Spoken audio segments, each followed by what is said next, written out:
O'Reilly. You need parts? O'Reilly Auto Parts has parts.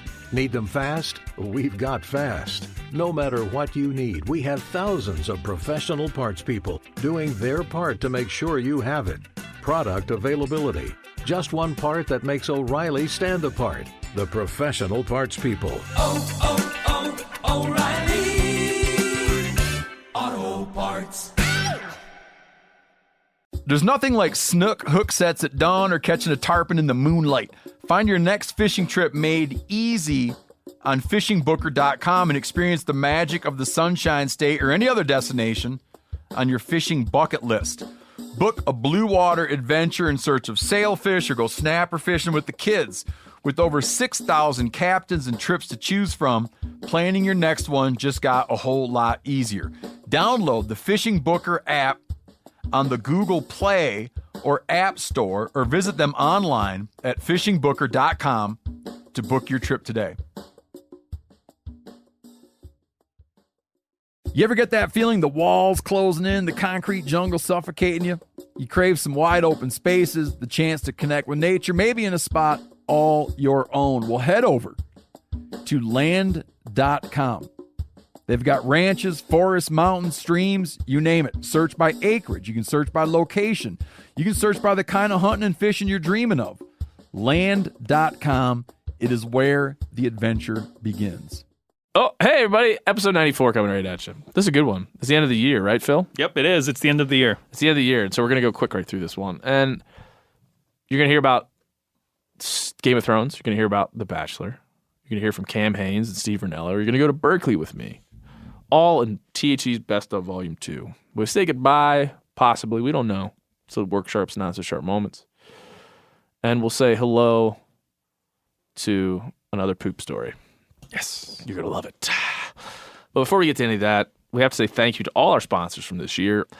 Yeti, First Light, Federal Premium, Work Sharp, everybody that put time and energy into our program. We thank you very much. Hope to see you next year. Thank you to everybody else for 2019. It was a good one. And enjoy Best of Volume 2 coming at you right now.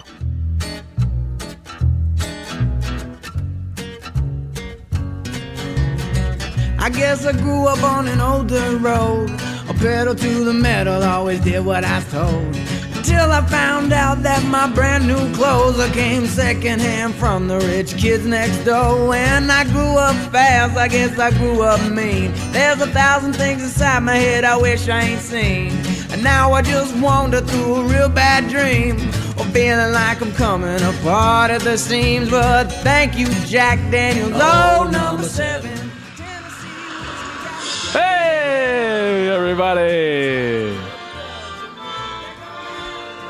Welcome to the final episode of the 2019 year for the Hunting Collective. Woo!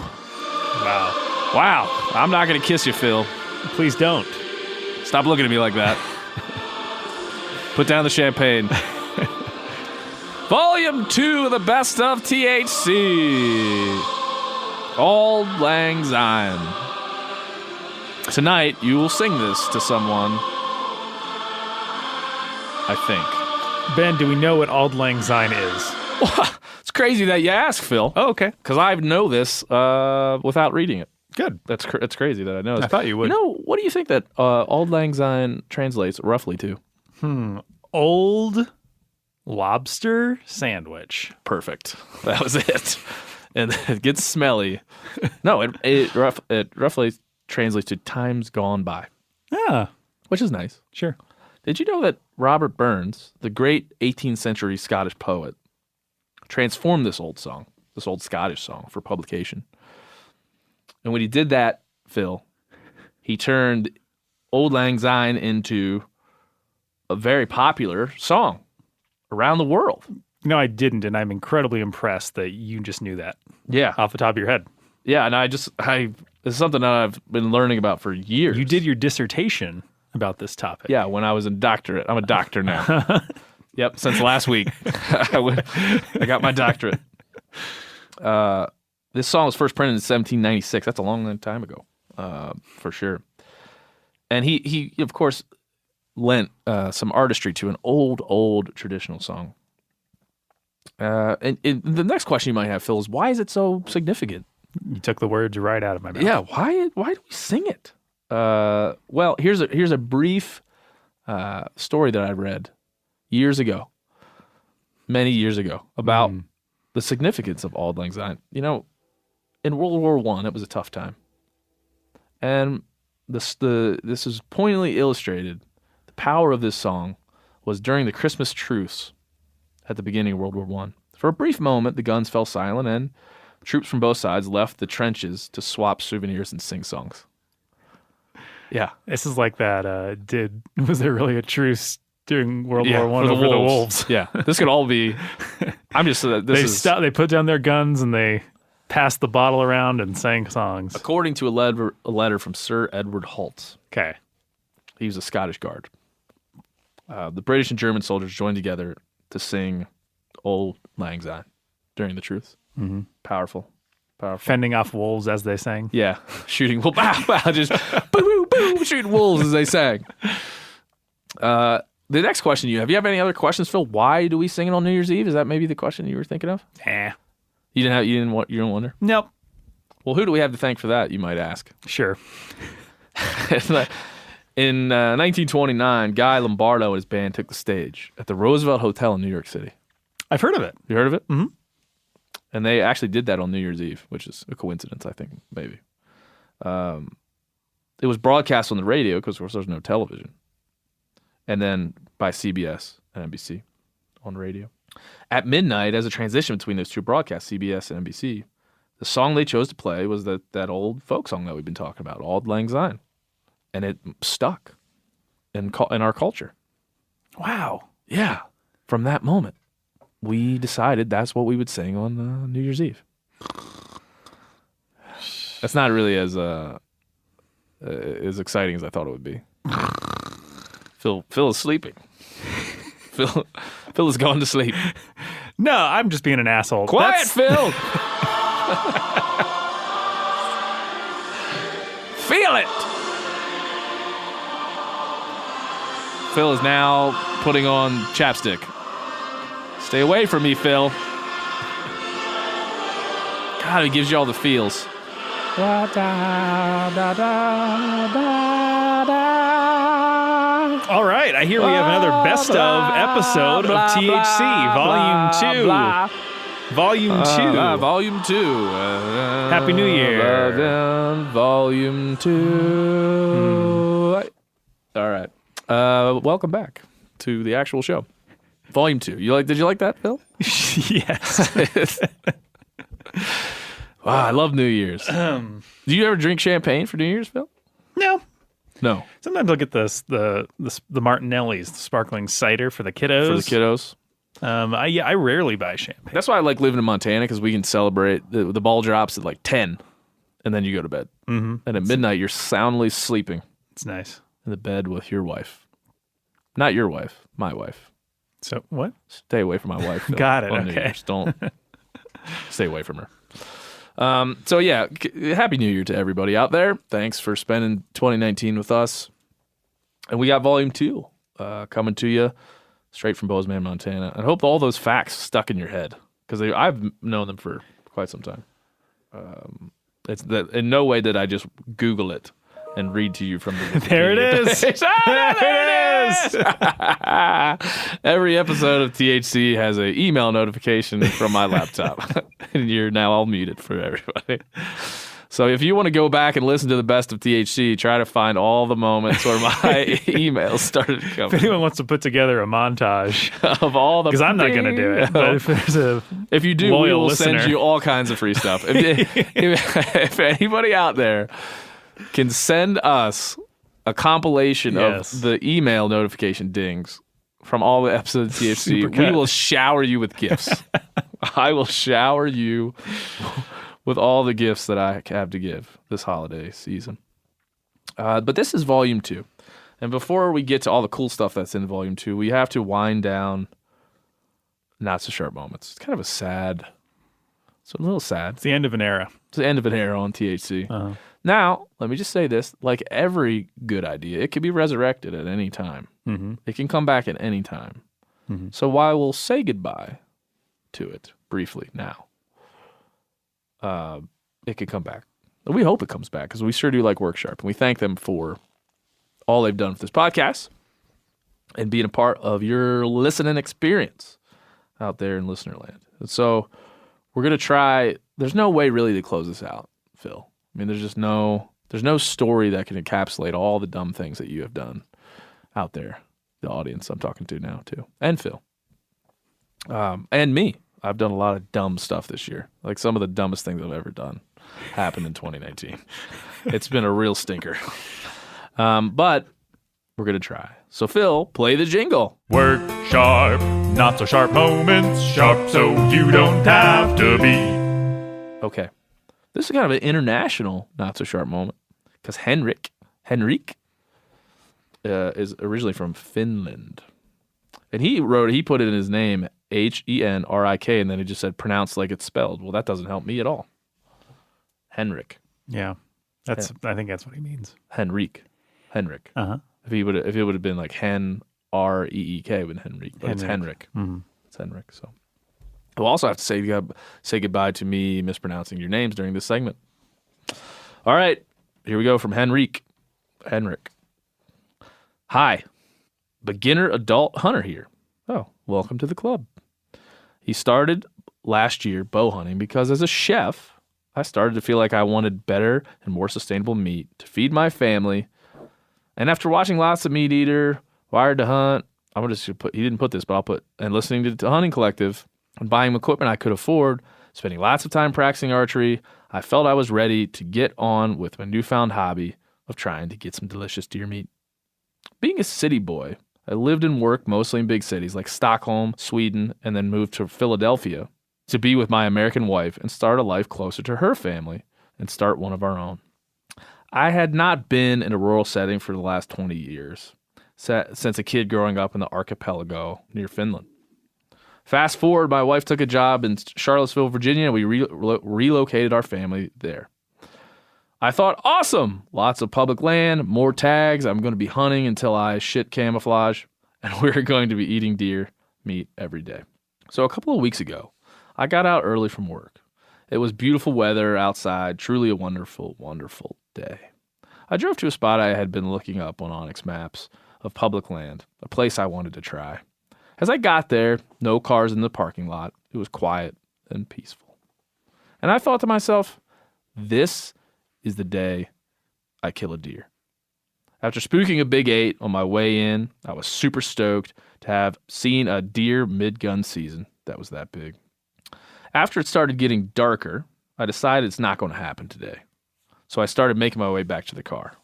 I noticed that people leave trash in the woods, so I usually pick it up and throw it out when I get home. Pretty common, Phil. Yeah. Henrik seems good on you, Henrik. Yeah, seems like a pretty nice fella. Don't want anything bad to happen to him. Sure. That's for sure. As I get to the parking lot, I see some tissue paper spread out like a trail. And I'm thinking, why does one not just blow their nose and not put it in their pocket? Why would you drop that tissue paper on the ground? As I get closer to the paper, I noticed there are brown spots on that paper. And just then, just in that moment, I feel something squishy under my boot. It's probably just like a mushroom. What do you think it is? Yeah, maybe mud. you stepped in some mud or something. That's fine. My brain put 2 and 2 together, and I realized I successfully tracked and identified human dropping. Oh, no. Yeah. Yep. Stepped in shit. After throwing away my boots in a plastic bag and driving home, my brain started to sing the Not So Sharp Moment song. And I started laughing at this shitty hunt. Yes. The end. Play the jingle, Phil. Work sharp, not so sharp moments, sharp so you don't have to be. All right, that's a pretty good way to end it. Yeah, even though we talked about the last episode, you specifically asked people to not send any more. I guess you said shark specifically. Yeah, this is a little different. A little different. I've already told people that I have a child's mind, and anything like any nudity or pee-pee or poo-poo, Yes. I find it makes me giggle and inside. Yeah. And so I like to put it on the show. And this is the only place I have power in my life. So like Hansel and Gretel following a trail of candy to a witch's house. Yeah. Henrik followed a trail of toilet paper. Yeah, and they had increasingly bigger brown spots as he went. As he followed it right into a pile of poo-poo. So, congratulations, Henrik. Hopefully, we can't send you new boots, but we can send you a Worksharp field sharpener. Yay. Thanks to our friends at Worksharp. And we'll hopefully sending a lot more of these out in the future. So, we'll just put a little bow on that. We'll put a little bow in 2019, put a little bow on Not So Sharp Moments. Thankful for all of your participation. And now, Phil, Volume 2 of Best Of. Hope you guys liked last week's Best Of. I enjoyed it. This week, we're going to get into some more contemporary THC moments that have happened a little more recently, the last couple of months of the year. But I still love them. They're all 2019. So you should be familiar with all these, Phil. I hope. You nervous? This was BP. Yeah, this was BP. No, like these episodes are BP. Some of them are still BP. Steven Rinella talking about Game of Thrones. That's still BP? That's BP. Cam Haines talking about Bachelor. That's BP. That's BP? I feel like you've been around for years. Yeah. When did you start working here? June. Really? Mid-June. Wow. Yeah. So long ago.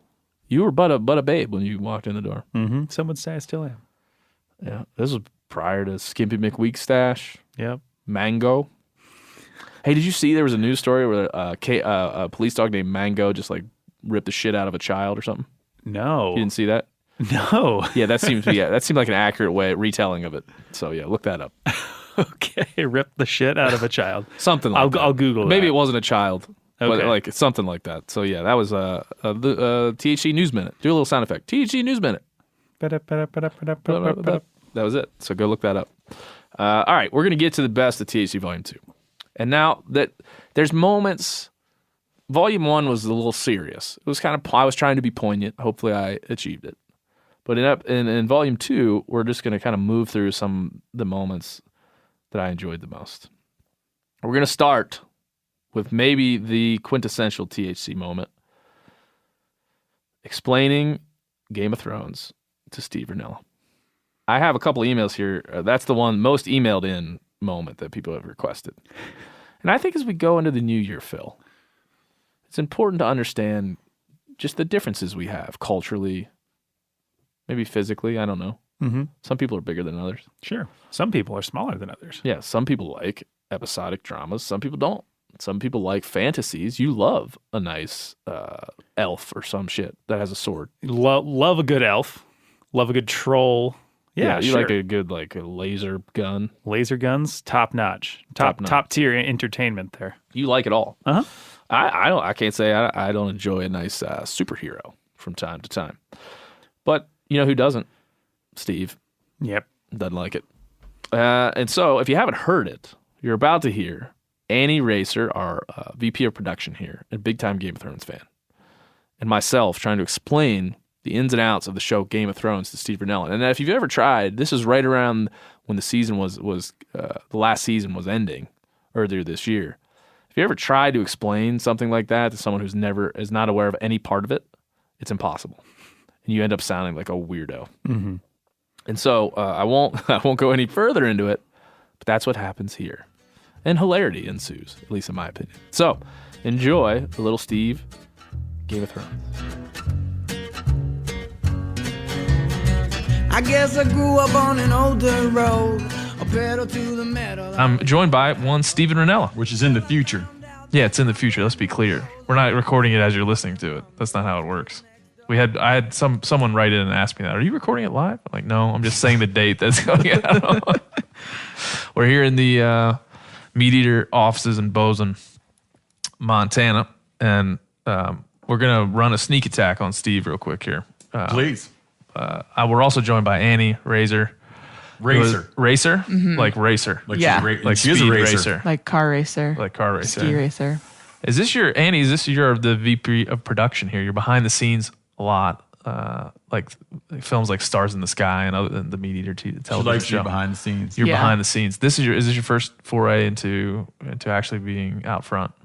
I've been on one other podcast of Steve, the Meat Eaters before, and some cameos and some digital content. Yeah. Well, you're here as an expert. You were a child actor. Yeah. What? I did a little bit of child acting. Oh, tell us about that before we get into your just expertise. like some commercials and things. Like what commercials? Car commercials. What kind of car? You're driving a car? Yeah, I was driving the car. No. Just I don't know, Toyota, Ford. Cool. Those are car companies. I knew a guy. You're here because you're an expert on something, and you're the office expert, I believe, on a show called Game of Thrones. Game of Thrones. It's probably the best television program ever to air Ever. in the history of television. 100%. Yeah. I know this is a hunting podcast, but here's me not giving a shit, and we're going to have a segment what we call Game of Thrones recap. And Steve, you aware of what the Game of Thrones is? Certainly, but you've never watched it. Never watched it. No desire. Is that on principle? It's because I watch a lot of movies. I don't like serial. I don't like any serial drama. Oh, any serial drama. Because it cuts into my ability to watch the number of movies that I want and need to watch. Because once you get into a serial drama, it takes up hours and hours and hours. And I'm very deliberate about how I spend all of my time. I do not waste time. I don't veg out. And so for me to commit to watching dozens of hours of a single thing, in that time, I could have taken in some succinct things, some succinct freestanding pieces of art or whatever. And I'm not going to go give some individual that much of my attention. It's not that it's dragons and sorcery and things of that nature. I thought maybe I'm definitely not like that. That's not. Yeah, I'm not seduced by that. I'm not like, ooh, if it's about zombies, I like it, or ooh, if it's about dragons, I like it. Like, no, I would tend to count. That would count that as a mark against it. Yeah. But in and of itself, no, that wouldn't prevent me from watching something. We're hoping to seduce you into Game of Thrones at this point. Okay. Yeah, like what if it had zombies and dragons? Then I would actually not watch it. Okay, well, it's a good way to start this segment and to know that Steve will never watch Game of Thrones because it is 8 seasons, Annie? Yeah, this is the 8th season. Yeah. Do you know what I'm saying about I don't like to do mindless activities. Yeah, this is roughly 10 hours times 8. This is it'll be almost 100 hours of television. I just The problem with rewatched serial it. dramas is you can smell them trying to stretch it out. Oh yeah, You can smell them adding new characters and smell them keeping it going, and that to me is very irritating. I feel like you might be surprised if you watch this show. It's I just rewatched all of the 100 hours in the last That's why Annie's maybe here. 45 days. And if you know what you know now and you rewatch the beginning, everything is intentional from the first season. Oh, it's probably not, but they're probably good at making it seem like that, which is nice. I appreciate that. 16.5 million people tuned into 17.4 million people turned into this last episode of Game of Thrones. That's good for a TV show. That's a good one. Yeah. It's millions of dollars they spend, probably $1 billion they spend on production of these Dude, I bet programs. they spent like $10 million on the new intro. Did you Yes. notice that? The new intro was I would call dope. That's what word I would use. Where's this headed? Mostly just because I see you're aggravated. That's really what I wanted to get Well, to. yeah, I just don't know. I don't know. Go on. We are going to go on. Now, as a hunting podcast, we're probably not supposed to talk about Game of Thrones, but I love the show, and it's my podcast, so that's what we're going to do. Yeah, man. And Annie's here as the expert because she just got finished watching how many hours? 80 hours over the last 45 days. She's been inundated with Game of Thrones content over the last month or so.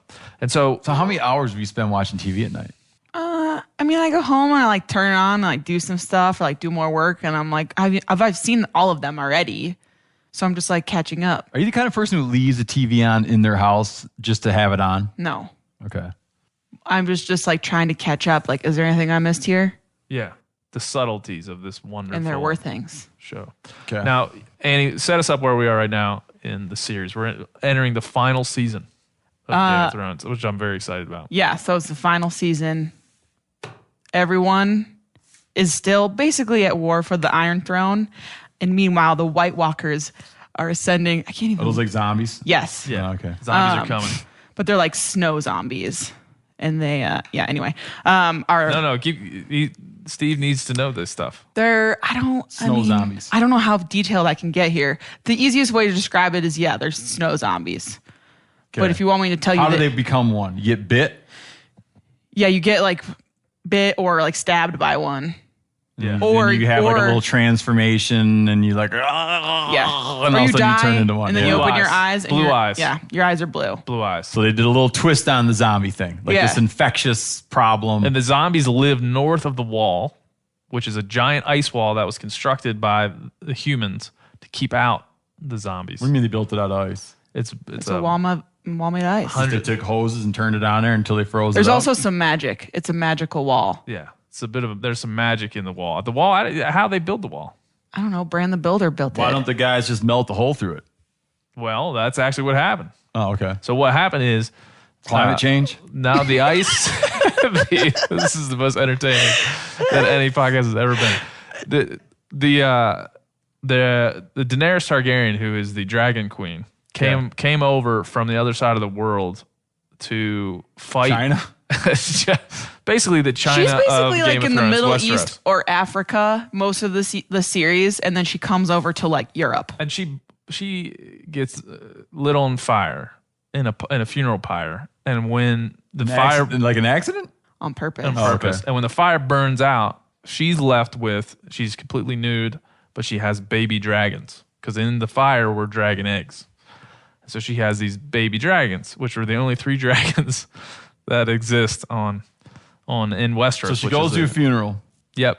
gets lit on fire, Her husband dies. She's burns real her clothes sad. off, and then there she's standing with three three dragons. That have naked. hatched in the fire. Naked. So these are like Ponderosa pine where they need to burn to Totally. Yep. But incubate. right. she's Or mother not of incubate, dragons. but they need to burn in order to become Yeah. viable. Yeah. So she gets very powerful and builds these armies to go and take back the throne, which is in Westeros, which is where she's from. She was driven out of Westeros into exile. And she's bad or good? we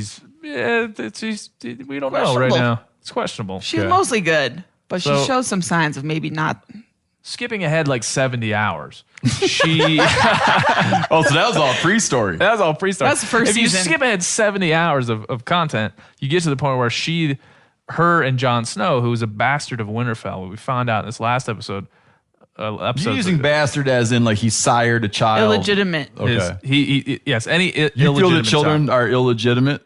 In this world, they are. Like, This- if you're not like a child born to 2 people that were married, you're considered a bastard. Yeah, and you're given a different name. It's kind of an antiquated idea. Yeah. So like he was House Stark, but since he lived his whole life thinking he was a bastard, he wasn't Jon Stark, he was Jon Snow. Snow is like the name they use For bastards. for bastard in the Are north. you guys big into Harry Potter? No, that's No, dumb. No, that's dumb. This is Sounds about like what we're talking about. Not no, this is even way cooler than remotely Harry close. Potter. Okay, go on. Step off, Rinella. This is the You know, greatest show. it's like, 17.4 I wouldn't be million. surprised if someone told me there was like a fire and some dragon eggs came out of Harry Potter. That's true. But Are this there is way dragons? cooler. I don't know anything about Harry Potter. Oh yeah, they got all that stuff. Yeah. I read one to my kids. Sounds exactly like They what you're had talking dragons. about. Dragons. It's like exactly what you're talking about. Dragons. No way. Go on. Go. All right. So Jon Snow, he comes in as the King of the North. Now, because he's the king. You'd like him. You'd like him. A He's lot. your kind of guy. He'd be your favorite character. He like- gets He's stabbed. honorable. He got stabbed in the heart by his Night's Watch brothers, but was brought back to life by a red priestess. She's basically a witch She brings him back to life, and by cutting his hair. she cuts his hair, and then Samson and Delilah. She cuts his hair and then trims his beard, and then she like goes like this on his he chest. got And stabbed right in the heart. It was not good, and he was dead. And she brought him back to life. Well, he comes back to life. He meets the Dragon Queen. They get together. They fall in love. He needs to prove to her They that fall in love. yeah, they fall in love. Okay. kind of. They're still working on the love thing. Yeah. At this Like point. he starts getting a crush on her. They gotta Yeah. develop And that that more. develops into love. Yeah, it's quick. It's like Even though they're two like episodes. they're like magical people. 2 episodes. He's more of a. She's a little magical. Yeah. He's more just magic was applied to him. Yeah. Okay. More of a deal. They get together. He needs to prove to her that the ice zombies exist because she doesn't believe him. So they have to fly north of the wall to check it out. He goes On up, a dragon. On a dragon. Yeah. He gets up there with some other dudes. They're trying to capture one of these zombies to bring it back to show him that it exists. And That's then, how he's got to do it? Yeah, it was very. I didn't agree with this That part. doesn't sound well No, they thought. had to It was bring not it back. well thought out. Yeah. No, they had to bring it back to Cersei. Yeah, It's like in the old days when they would come from Europe and bring Native Americans back to show off. Right. Yeah, they had to like similar. go up there, get this thing, bring it back, and be like, "This exists. It's a thing." because everybody's at a war for the throne. They got to convince everybody to. He's like, hey, up north, Yeah, let's not do the war anymore for a while. Like, who cares about this Iron Throne? 'Cause We we're got all gonna ice die. zombies. and they're like, bullshit. And he's like, no, I'm going to fly my dragon up yes. because, we have dragons. Like that you believe, but you don't believe that there's a guy up here. So he flies up to kidnap a snow zombie and bring him back and be like, I told you. Yeah. they got. Here's one right here. And there's like 100,000 of these snow zombies all marching towards the ice wall. And so, Why is the ice wall there if they don't believe in the snow zombies? well, they believe it was a legend that is no longer true. It's been so long since they built the wall that Millennia. people kind of like forgot. Okay. Yeah. So Jon Snow. Out of blocks of ice? Yeah. Yeah. Big ones. It's a big Well, wall. It is kind of welded together welded it with water. Sure. Yeah. I think it was like kind of how you would build a snowman. They just kind of kept Very cold climate. cold climate. Yeah. It's cold. Winters last for decades. Forever. Winter's coming. Winter's coming. I mean, to the it's here show. now. Am I getting this good? Yeah. So I don't know if Steve's retaining any. No, he's getting it. What, it's easy. I'm following it very easily. he's getting great. it. And then so Jon Snow is going to find. He's trying to get that White Walker to bring back to prove to everyone that they exist. They get stuck amongst hundreds of thousands of them, and then they send a pigeon. What is it? No, a raven. Raven. They put a note on a raven, and they get it back to the Dragon Queen, who reads the note and says, "Holy shit, I've got to get up there and save Jon Snow because they're they haven't gotten it on." But she's skeptical about the existence. Yeah. So how does this how does this prove, like, she still hasn't seen one? She hasn't so seen the one. fact that someone says, hey, I'm stuck in a bunch of them, she would say, but they don't exist. She kind of believes it at this point. And So she kind of has a he didn't even need to crush. bring it back. Him telling her that they exist isn't enough for her. So she's like, I don't believe you have to go get one. So Wait, he goes stop. to get one, Wait, no, and then no. he sends a raven back with a note saying, I'm stuck in sorry, them. I'm not able to bring one back because I'm stuck with them, at which point she now believes in them and is going to rescue. Wait, that's this. We might have told him this wrong. Well, okay, so there's another character. another woman who we Yeah. haven't talked about yet. Introduce the other character. Her name is Cersei, and she is the worst. And she is the worst. currently the queen in King's Landing, which is like their capital. Both her sons were kings and they both died, and now she's just like taken over and she has no kids left. Anyway, she doesn't believe. She's the one that's refusing to like band together and like go fight this enemy from the north. She's like, I don't believe you guys. You're all crazy. And they're like, the only way she's going to believe us is if we bring one to her and show her. Yeah, she's the actual queen. She's the one who wants to see the carcass. Yep. Or Yeah. the live specimen. So then John goes up to get it. And then while he's up there, they're like, oh crap, we're getting surrounded by these things. This dude Gendry runs back to the wall, the ice wall, to where the ravens are. And they send a raven to the Dragon Queen, who's down south still. And it says like, basically send help. She gets on her dragon to go rescue She has them. 3 dragons. All 3 dragons go together to rescue Jon Snow and his crew of people that were trying to get the White Walker. There's another character called the Night King, who is the leader of the White Walkers. He's like used to be a man. They stabbed him in the heart with dragon glass. Then he became a zombie. He has a spear and throws this ice spear at a dragon, kills the dragon.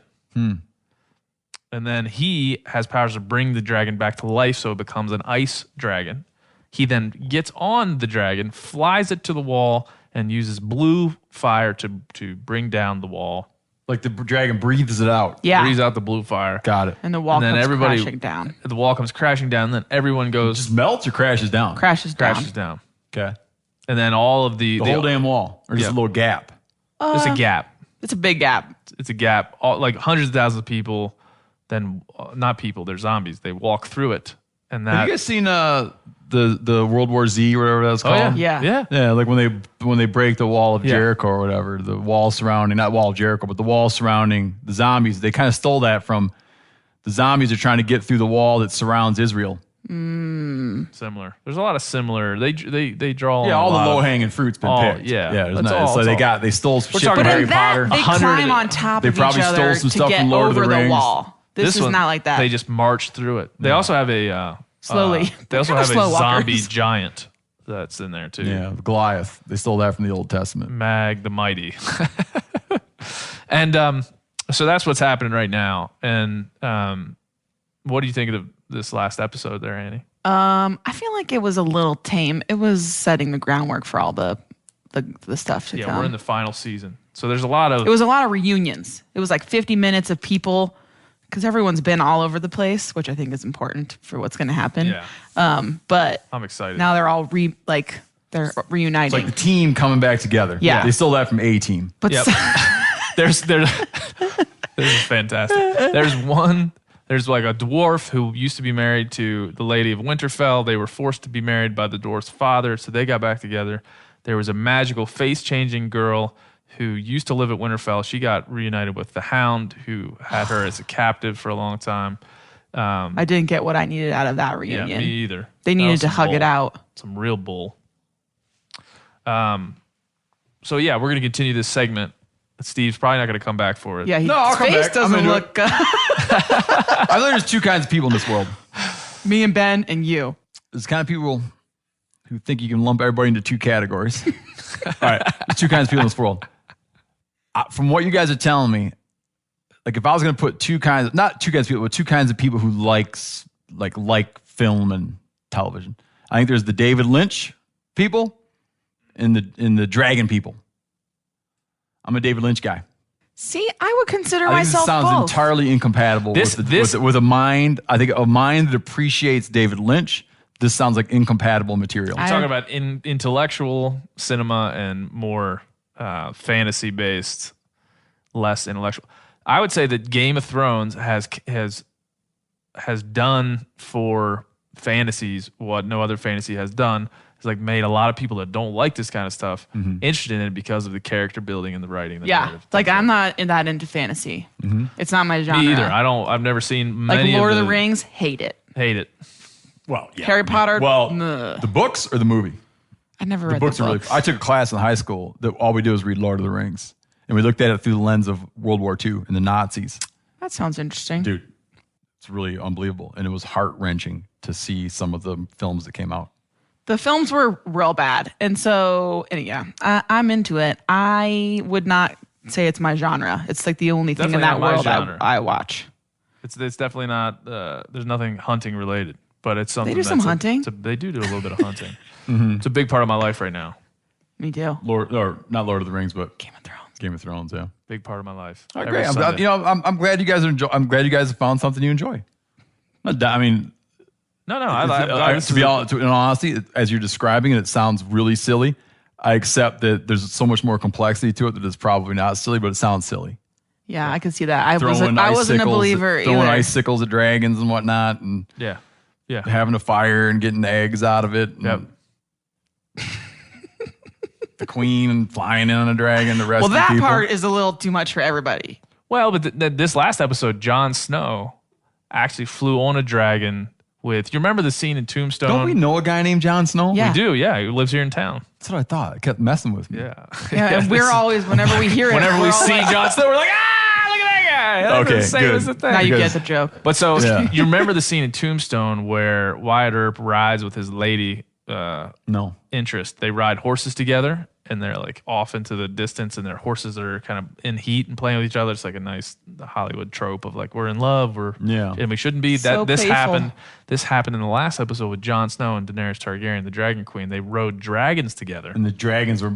Playfully, like Oh my god! It was a Yeah. little too much. and then Okay. they landed in like a ice waterfall scenario, and then they kissed. It was the worst. And then they panned to the dragon, and the dragon was like, The dragon was like looking at the John's. It was the fucking. Do you the think? dragon was kind of getting off on looking at no, him. that's not what I meant. The dragon was like flapping his wings. It was like, I think I read online somewhere, someone said it was like, I saw a meme where it was that scene and it said like when she kisses you in front of her dad. Yeah. That's like what it was like. It was kind of like that. But it was a very terrible. There was one of the worst scenes. You feel it like made bad. Me cringe. It was bad. Like it was bad. I was kind of like, if she fell off, I wouldn't care. Yeah. I was hoping that the ice zombies would just come and get him right there. Yeah, same. Like, this should I was like, aren't they getting close to them now? They just keep going north. They're flying around in dragons. This has been great. No, I'm glad. I really had no idea what it was about, so this is great. Okay. I can talk about it intelligently now. All right. Annie, thank you for your service. You're welcome. To the podcast. Anytime. We're going to go back to our normal scheduled program. I thank you for coming. Hopefully you're not leaving now, are you, Annie? Right now?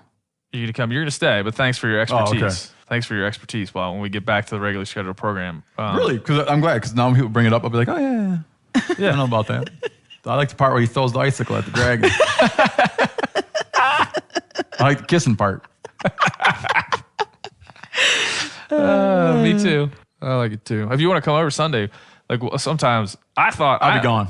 You'll be gone. That's unfortunate. Bummer. There's a thing where the people in Flea Bottom, which is like the very poor area, they make bowls of brown, which is like what the poor people eat. There in the King's Landing. You're going to make it? We're gonna make bowls of brown this Sunday. Dude, this is you guys don't realize this is a Harry Potter thing too. Is it? People make the food they eat on Harry Potter. Yeah. Yeah. And watch Harry Potter. Yeah. I mean, it's not like specific to just one, like, I think it happens a lot of times. I'm so into it that I would dress up like one of me the too. characters. I'll be doing a little thing called hunting on Sunday.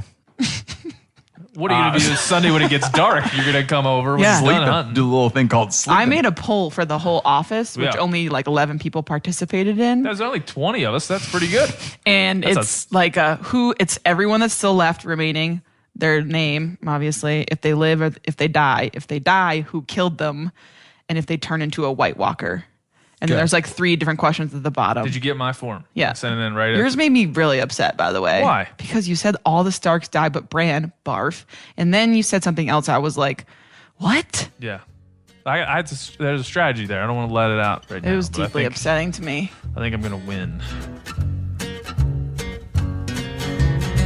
I guess I grew up on an older road. All right. Cool. Yeah. Yeah. Totally. All right. We're good. This show is. We're only on volume 2, Ben, and it's already completely. I'm gonna say effed. You don't know what my life is. You don't know. Thanks to Steve, for all the things. And Merry Christmas to him and his family. Christmas already passed. I forgot to tell him. And now we're going to move on to another time. This was, Phil, you weren't here for this either, but I wish you were. This is BP. Cam Hanes. But it's really not. This is really about Cam Hanes. This was the episode. This Cam Hanes episode was when we launched the new format of THC. New music, new segments. Oh. It was a big deal. But a lot of you didn't like the new song we have. At the outset, he thought it was hipster trash. Some people say it was hipster trash music. But we launched that new song, all kinds of new segments and just fun stuff for you to enjoy. Some of you loved it, some of you didn't like it. But we launched it with a man named Cameron Hanes. Are you familiar with Cameron Hanes? Yeah, I am. I love Cameron Hanes. I love the dude. As you hopefully can tell from our podcast, you're going to hear. But I went to his house in Oregon, hung out with him, hung out with his family. He was nice enough to let me into his abode, and we got to see behind the scenes of the man so many people love on the social medias. I absolutely and positively think Cam is badass, and I grew up with a father that ran ultramarathons, so here's a man who runs 50, 100 miles at the drop of a hat, and so he's superhuman in that way, at least in my mind. And so this little clip, as we kind of dig into the pop culture part of THC, was a pack dump we did with Cam Hanes, which is cool. You get to find out all the crazy shit. He's got a giant knife in his pack. He's trying to show me how to kind of stab a bear with it. Kind of ridiculous. And then we get into The Bachelor. And so this is really like pop culture beat We got into Game of Thrones. Now we're going to get into The Bachelor. These are important cultural touch points. They are. That we care about here at THC. We care about you. We care about your knowledge of pop culture. And so, this is kind of a short one, but a fun one. Cam Haines.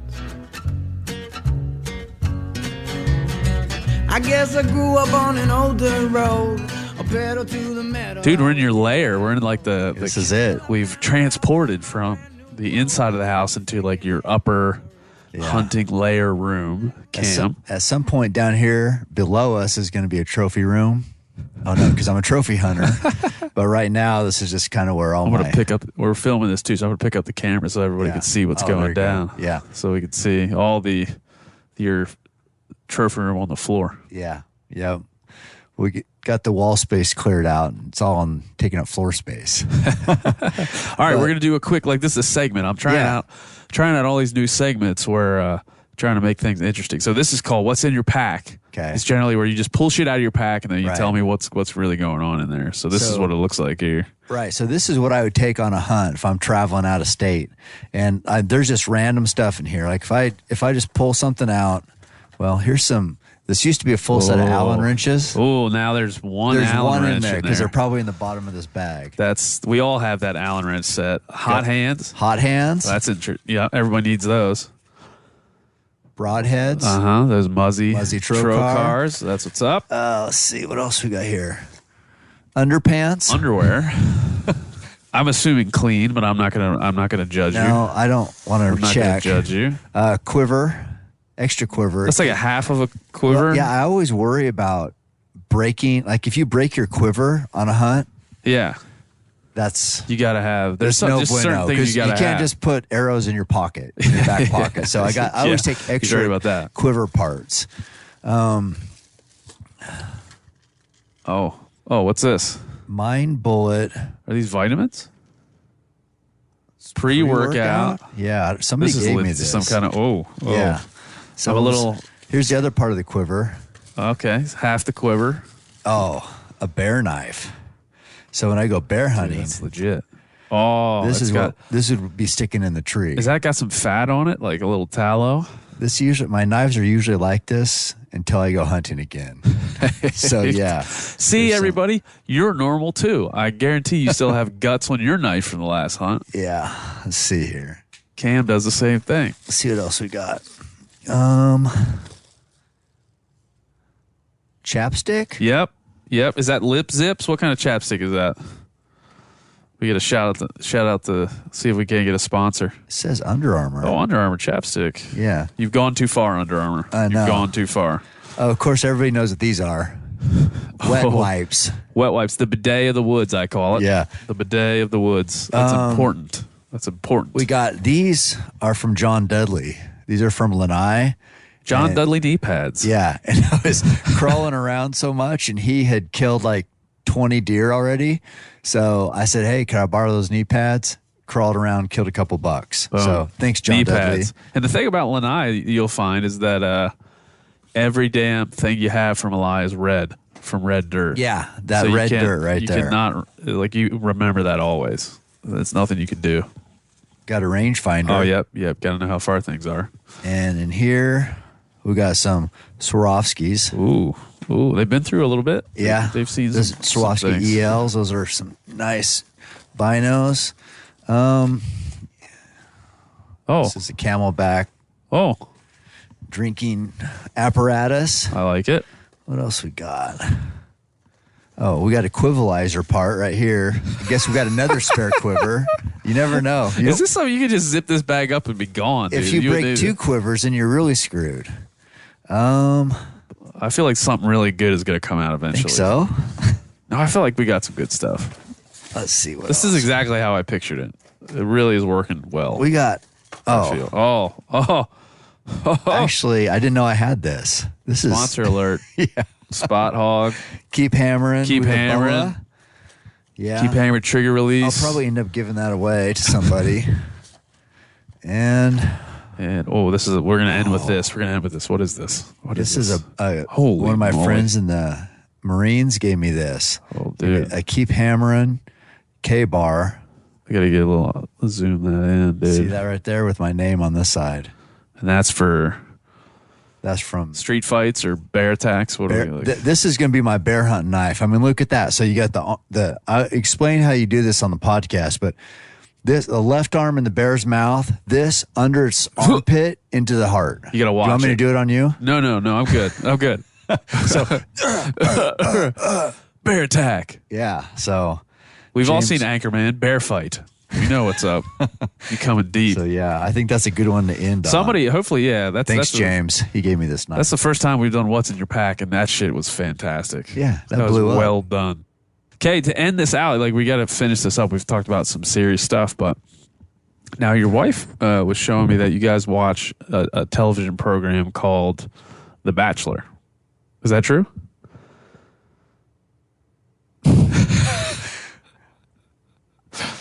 I can't hear what you're saying. It's okay. Is this working? Yeah. Yes, it is. Oh. This is real. You have to come clean.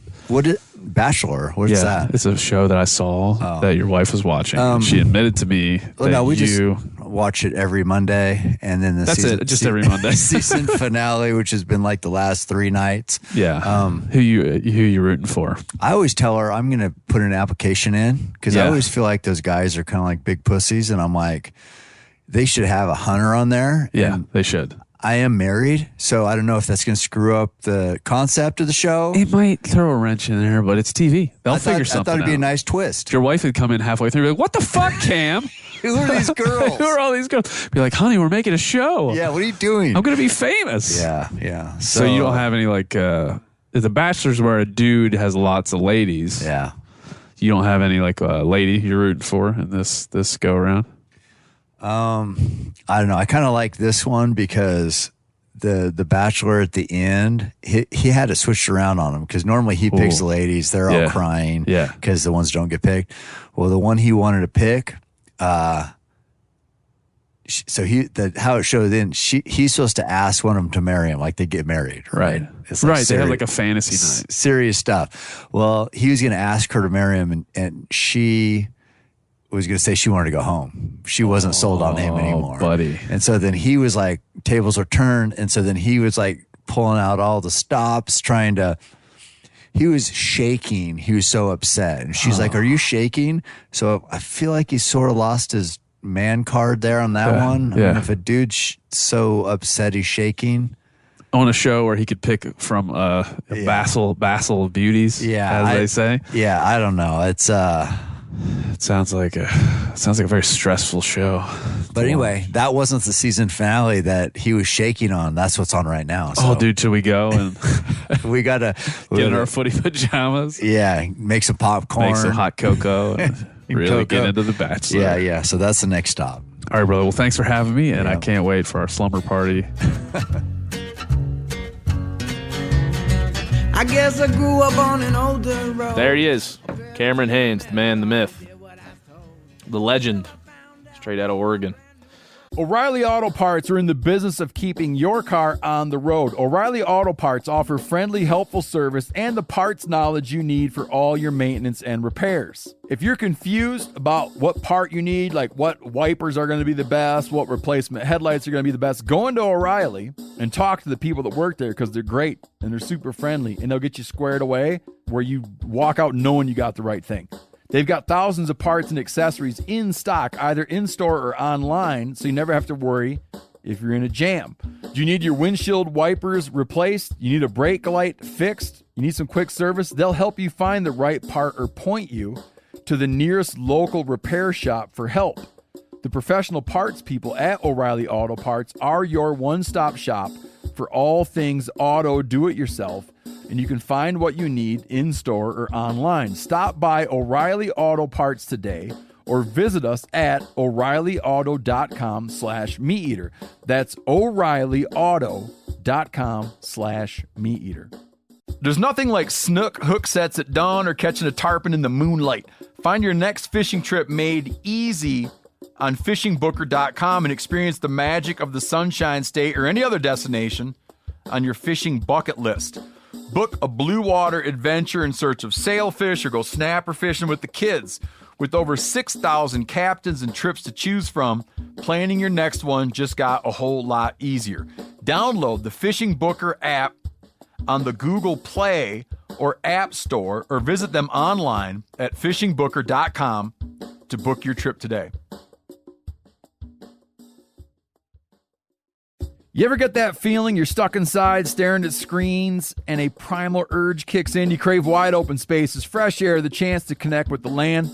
Well, maybe it's time to find your own piece of the wild, but searching for property can be a maze. That's where land.com comes in.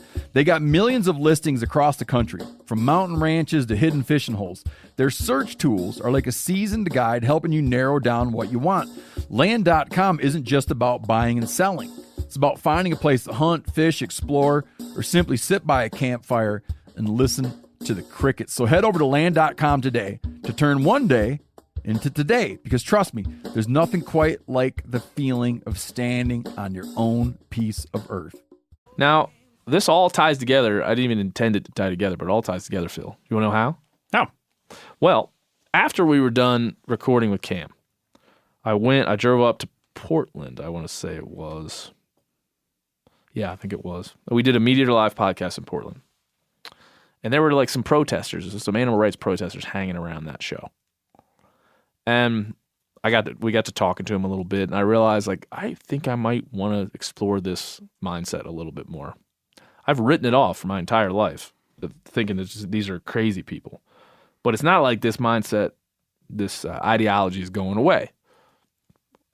It's in our face all the time. And it certainly has its threads in, as we're talking about, pop culture.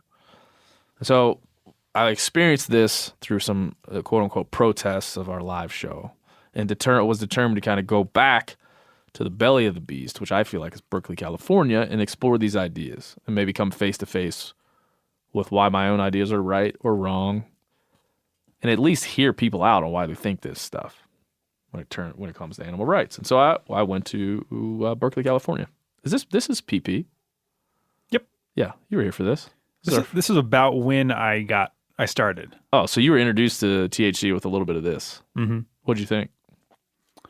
It's like jumping into the deep end. It really is. Yes. Yeah, for me it was too.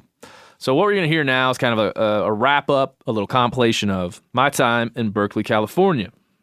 And then that includes a little chat with Cal about going to a vegan delicatessen called the Butcher's Son, and the confusing shit that happened to me there. And then a little bit of the interview with Matt Johnson from Direct Action Everywhere.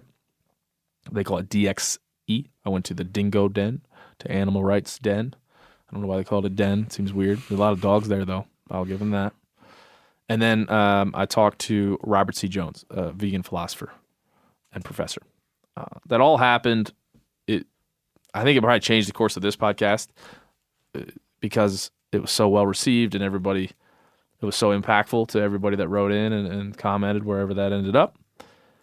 And it just challenged me to do more, to go and find different perspectives, especially perspectives that were divergent from my own. And so, not that idea didn't spring from these couple episodes, but it certainly did codify a bit and become maybe a bit more cemented in my own mind. I really enjoyed it. It was confusing. I was angry at some parts of it, but at the end, I took a lot from it. So I think that's probably what would happen to everybody in a situation where their own ideas and perspectives and ideologies are being challenged by someone sitting across from you. So hopefully you felt that, and if you haven't heard it, get ready for it. This is my Berkeley trip. Enjoy. I guess I grew up on an older road, a pedal to the metal. Well, we're here on an interesting day. This is the day where you're going to hear the much discussed interview that I did with a fella named Matt Johnson. And Matt Johnson is the press coordinator and also spokesman for a group called Direct Action Everywhere. And it's best described as an animal rights organization. They're best known for their investigative work into factory farms and disrupting talks by Jeff Bezos and getting felony charges. In fact, the first time I met with Matt and his friend Priya, who was one of the founders of Direct Action Everywhere, one of the first things that came up in conversation was that Priya was facing several different felony charges for her activism. One of those was when she jumped up on stage with Amazon's Jeff Bezos to protest factory farming conditions. And then she was charged for interrupting the talk. And she faces now felony charges that could put her in jail for up to 10 years. And so one of the things, Cal, that what first struck me... Does Jeff Bezos own a factory farm? Seems that way. Or many farms? He apparently, there's a California poultry farm that supplies Amazon that she was very upset about. She said, I have been inside of Amazon's chicken farms where animals are criminally abused, she said. Jeff, please, you're the richest man on the planet. You can help the animals. That's what she said. Well, I'm assuming that's on stage. Did he say, I didn't get to be the richest man on the planet by helping animals? Yeah, how do you get to be rich these days? You abuse animals. By helping very few animals. You abuse animals. Yeah, no, that's not, yeah. Yeah. Chickens are gross, man. They're little dinosaurs. Yeah. They're evil little dinosaurs. Yeah, and chicken farms aren't pretty things. There's definitely some work that can be done there. Yeah, and I would say that Priya and Matt are part of this organization that would call themselves whistleblowers. Very often, their investigations are pointed towards factory farms, which we can start off by saying you and I both aren't big fans of factory farms. At least that's my guess. Oh, yeah, man. No, I think there's a better way out there for sure. For sure. I mean, it's not going to flip a light switch, right? Because you get in this argument of like, well, this is how much it takes to efficiently feed people, and this is the only way to do that. I think we're all smart folks. You can figure out a better way. I would agree. And Priya and Matt and their group feel like they've found a better way. But just as a way to color my experiences, I was in Berkeley. It's a sunny day in Berkeley. And I met Priya and Matt at a restaurant called The Butcher's Son that's located there in Berkeley. It is what they call, at least these folks call, a vegan delicatessen, but they also call it a vegan butcher shop, which confused me from the outset. What do you feel? Does that confuse you, Cal? A vegan butcher shop? Yeah, I guess, yeah, butcher and butchering is a word that we've reserved for meat. Yes. So they have things like fried chicken bagel witch, steak and egg hoagie, the original chicken grinder, which is what I had, chicken parm, buffalo, bacon ranch fried chicken, barbecue pulled pork,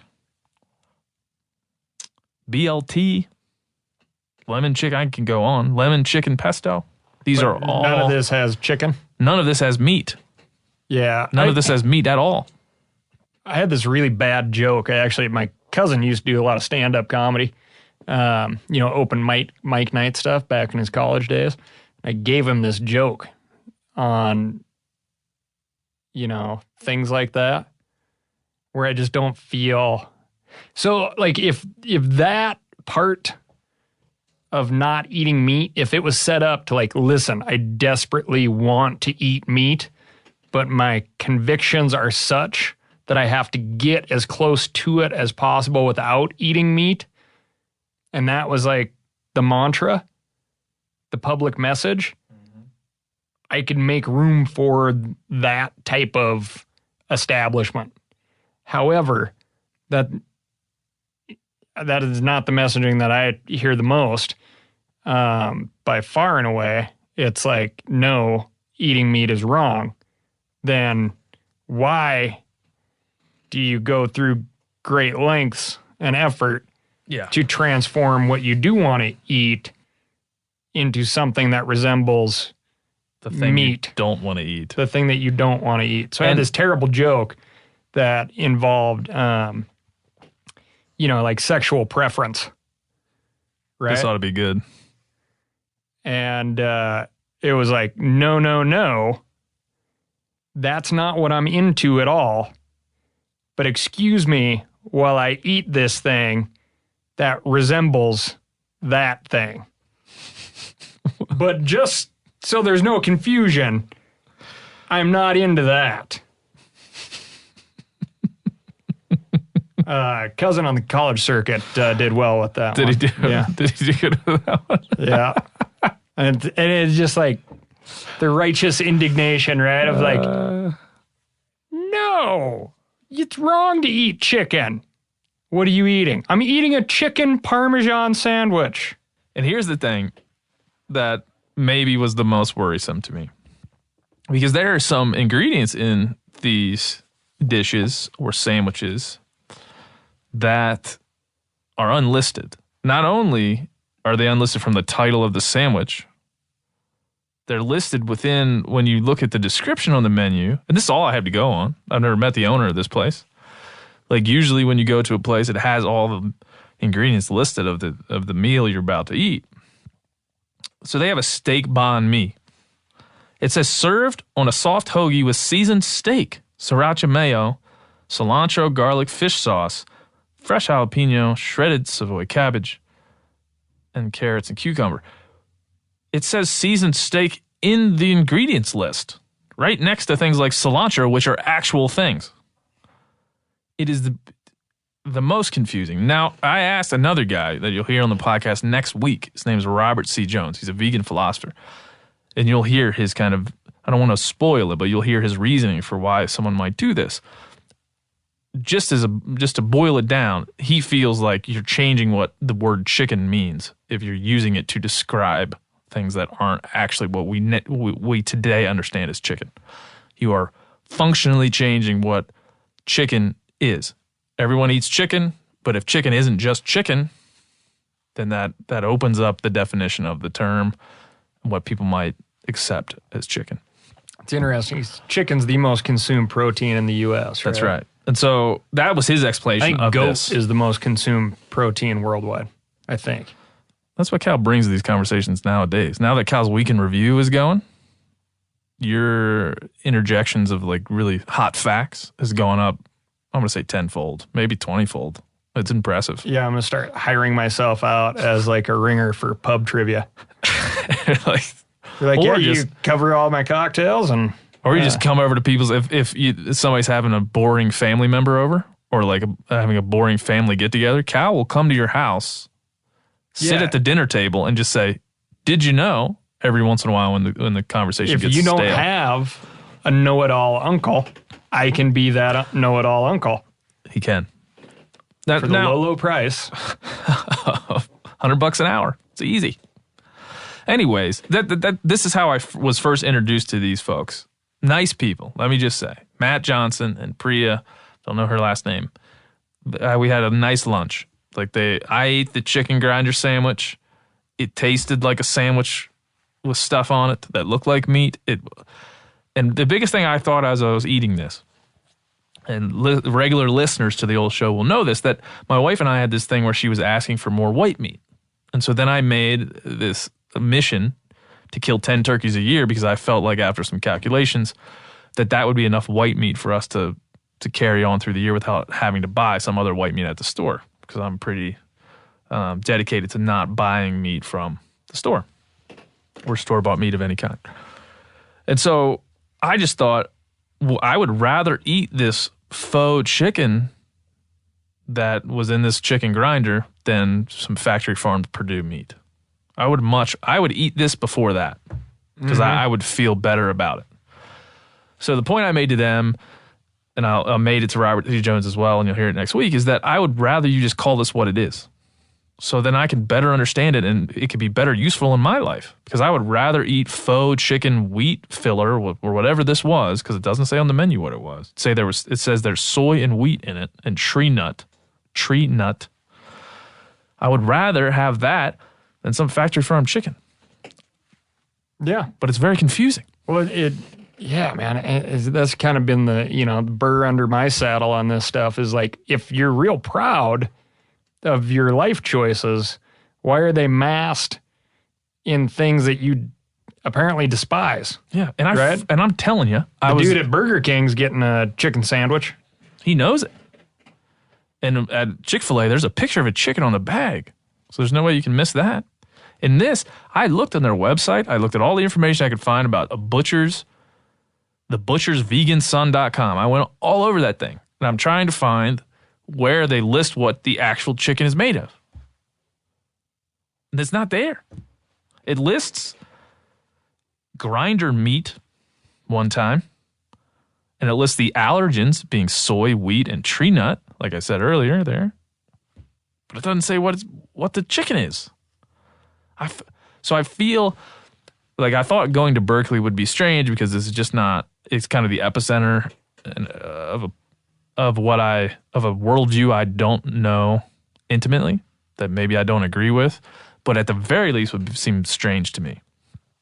And this was one of the first interactions I had kind of with this core ideology, and it threw me for a loop straight off.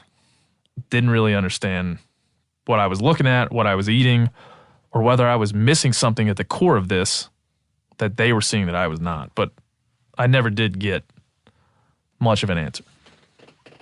Is it all right if I play a minor devil's advocate here? Please. For a second? Please, Phil. I think it's clearly like a tongue-in-cheek, kind of clever way to bridge that gap for people who look at a cube of tofu and kind of don't think, I don't want to put that in my body. I don't know, it looks funky. Okay, so we have these other quote unquote meat products, and we're going to call them chicken and steak or whatever. And I think if you put that on your menu and that's the name of the item, okay, I think that's funny. But I think that you should be able to, like you said, when you tried to dig a little deeper to look into what these products actually were, then I think it should be crystal clear up front. They should be like, okay, this thing that we're calling chicken parm, this is what's actually in it. I thought for sure I was missing something.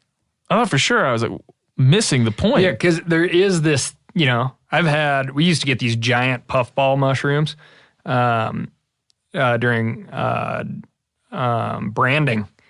We had this lease property, and we grew these huge, like pumpkin-sized puffball mushrooms, and we'd cut those into steaks, and you'd have like a mushroom steak. And so there's kind of a bridge to that gap, but you're not like, but what is the mushroom steak? Like it's a mushroom. That's what it is. It's a mushroom. Right? Yeah. And if you have, they have like the Portobello burger, right? Places. Yeah. I can get behind that, no problem. Yep. In fact, I like to take those Portobellos, fill them with a bunch of stuff on the grill, make little, you can make Parmesan out of that. Yeah. Yeah, but nobody's going to be like, but what is the mushroom part? It's a mushroom. Right. Well, maybe that's what you do, right? But I thought to Phil's point. Like, this is a mushroom sandwich. Yeah, to Phil's point, I'm looking at this thing, and this is like tongue-in-cheek. Because this is like highlighting what the great alternatives to the things you really love are, which I would find value in that. And the great alternative is a bunch of smoke and mirrors. Yeah. Why the smoke and mirrors? I don't understand. I don't get it either. That is so confusing to me. So that was the first part of our meeting. And when we talked about it, I learned what was most shocking to me is I learned the commitment that these folks have to their worldview and their ideologies. And the commitment is such that they're willing, like Priya, to face felony charges. And it seems like a bit of a badge of honor in the community that they're in, which, by point of fact, is a very small, close-knit what's a badge community. of honor is when I have people over and people are like, man, this is really good. What is it? I'm like, well, this is exactly what it is. Yeah. And I'm super excited about it. I'm like, this is Mountain Lion. I did this to it, then I did this to it, and now it's on your plate. Well, that's glad you enjoyed it. To that point, to the point you just made, we as hunters are used to celebrating the closeness to our food, celebrating the story behind our food, celebrating the reality of what it is, the interaction with the natural world that led to this food being where it is, knowing point-to-point contact, where it was and how it got to where it is. And I'm sitting in a place with people that are espousing like a similar belief in the consumption and how their consumption affects the world, and they're pulling the wool over people's eyes. And this is a very nice establishment, and it was packed. What was the name of it again? It's called the Butcher's Son. See, I think a better way they could have done it would be to have their own names of the items just flat out tell you what they are or what their names for the items are. And then have something like they could still go with the whole... Yeah, you get like a legend, a key. And they could still go with the whole butcher's theme. If you like chicken parm, then maybe you'll like our blobbity blue. Like I said, I would love to have some blobbity blue at home with my wife rather than having to go buy the Purdue chicken that I know was raised in a crappy If you environment. like an Italian sub, then those similar flavors and textures you could find in our you know, whatever. Yes, well done. Yes, exactly. And there's another thing you'll hear in the podcast with Robert C. Jones where we talk about reasoning in and arguing in and debating in good faith. Like good faith is the point of these very twisted up ideological arguments. Always be talking in good faith. Don't be trying to trick, pull the wool over, or push into a corner the person that you're debating with or talking with or exchanging ideas with. I feel like this is in pretty bad faith.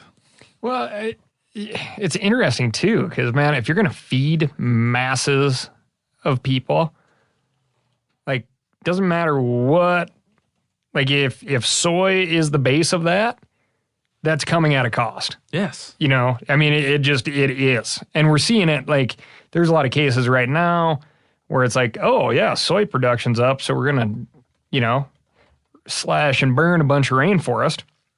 You know, that's an example. I'm sure it's being done elsewhere very, very well. You know, obviously like udon noodles are soy, right? Yeah. I mean, Japanese have been doing that for thousands and thousands of years. Yeah, I mean, this is when we go into this again in some of these conversations while I was in Berkeley, but you look at avocados in Mexico, you look at quinoa in the Andes, there's all these really, really specific examples of what you're talking about. Yeah. Like, especially with quinoa in the Andes, like that, the market there, they deforested a ton of land to plant quinoa. And then the market went bust. There's a bunch of people that were poor. So like you said, we're consuming something regardless of whether we feel good about it or not. And we are affecting someone or something regardless of whether we feel good about it or not. And that's when, you know, the next step for me in this trip, I went to a animal rights activist house, which is basically like a 6-bedroom house in the middle of this pretty quaint neighborhood in Berkeley. And in this house lived... I want to say 8 to 10 animal rights activists that were working for Direct Action Everywhere. They introduced me to a couple of dogs. One of the dogs was rescued from a dog meat factory in China. Oh, wow. The other one was rescued from a dog fighting ring.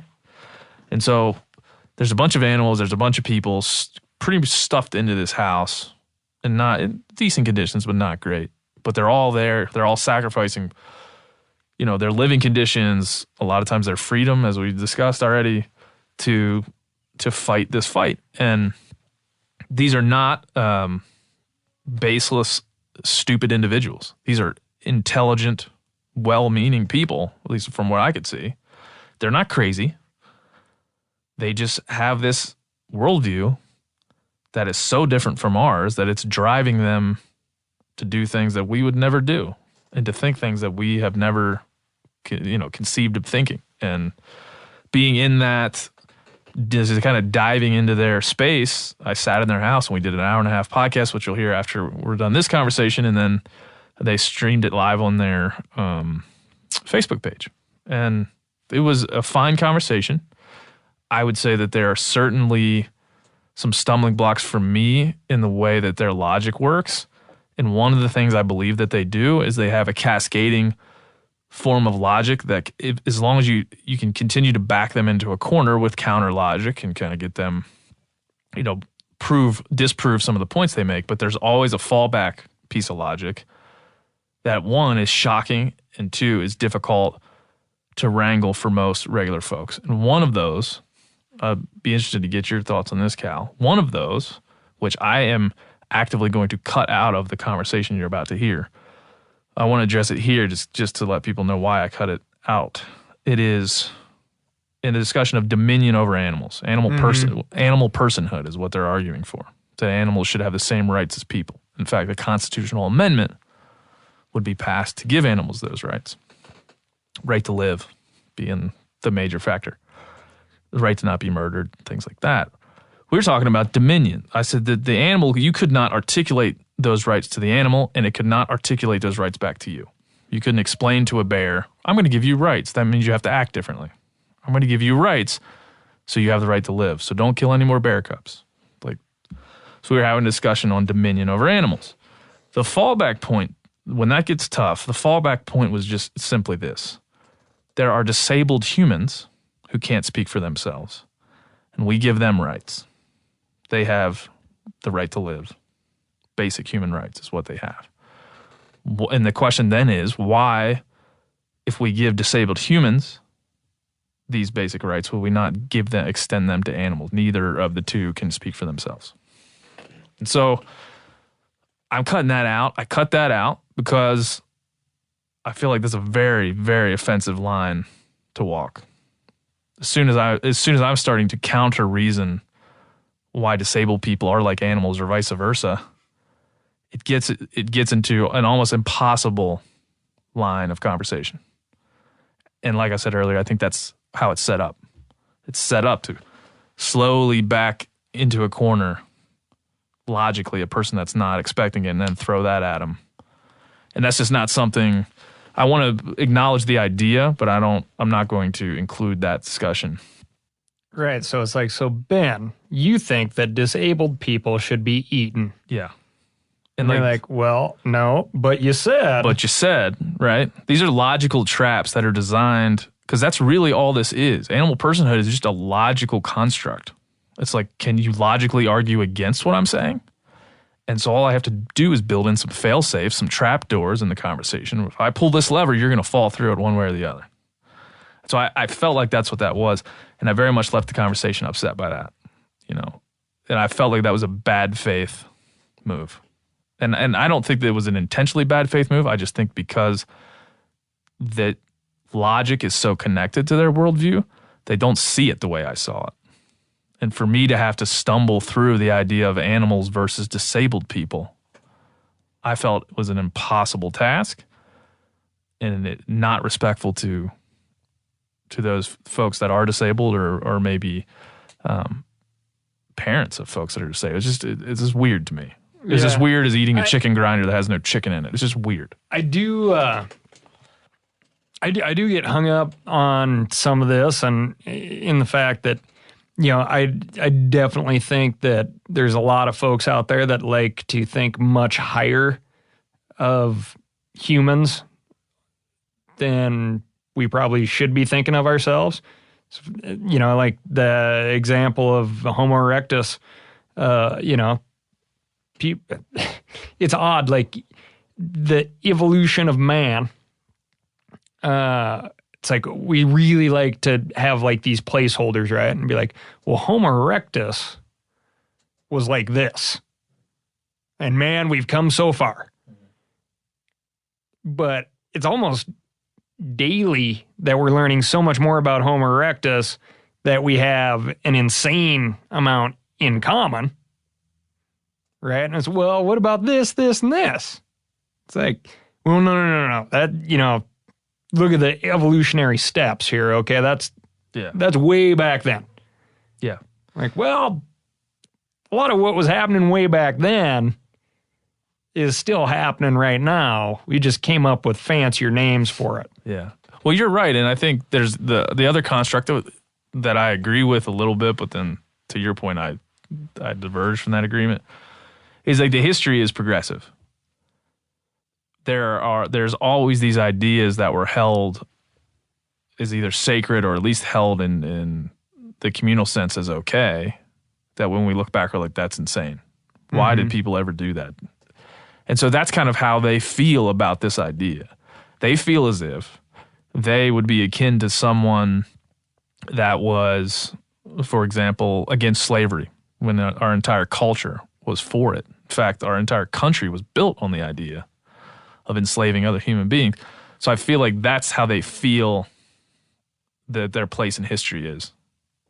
They're revolutionaries in a way that we can't understand because we're akin to the slavers saying, slavery is just a part of our country. This is how it was built. Why would we get rid of it? And so that's another logical construct that they've built that kind of eliminates a lot of, hey, let's argue what's happened in the past. 2 million years of evolution has led to where we are today. Why would we throw that away? So like I said, there's arguments that they've built that kind of, work their way around some of these things. But to your point, I think 2 million years of evolution is a lot different than slavery. There's a lot less of that human condition than there is of the hunting or eating meat human condition. Yeah. So it's those things. That's not apples to apples, but it is a way to kind of get around that comparison that they've used. Oh, yeah. Yeah. And you definitely hear that, right? Well, we used to think, right? And there was a time when... And they're not wrong about that. No. They're right about it. And I would make the point that history is progressive, but like comparatively, the space and time where we enslaved humans, even though it was a very, very, very long time in our history, is much shorter than the amount of time that are even, you're talking Homo erectus to Homo sapien, and even before that, even, lower hominids that were. I mean, it is like, I'm sorry, but you just can't. There was no period in time where everybody was for one thing: slavery, cuneiform writing, how to chisel a frickin' rock. Like, all of society wasn't ever on the same page at one point in time. Yeah. Just never was. Yeah. Like, Right. especially if you want to talk about slavery, right? Because the enslaved were probably like, you know what? I'm starting to have second thoughts about this whole slavery thing. Turns out, not that great. Yes, and they're able to do that, right? There's a thing that happens too with this argument, and it twists me. Another thing that twists me up a little bit is these folks. The ideology is so powerful that these folks. I'm not saying they may or may not be willing to die for it. I don't know, but they're certainly willing to go to prison and ruin their lives over it. And so the feeling that they have when they wake up in the morning, whether it's a misguided feeling or not. And I went to Berkeley in hopes to kind of understand it better. And I left this particular conversation you're about to hear more confused than ever. But it certainly did help me, go to the gym with my ideas and make sure they were strong enough to hold up.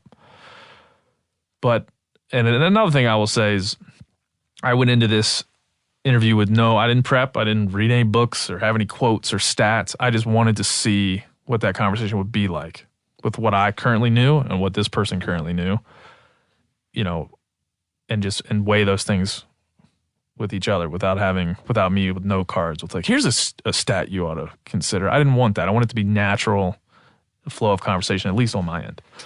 So you got to know that.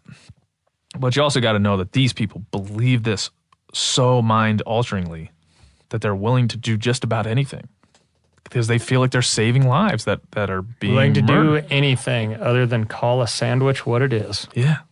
Outside of that, willing to go to prison. Okay? But this is chicken. But my Philly's cheesesteak contains some things that we shan't talk about. We shan't.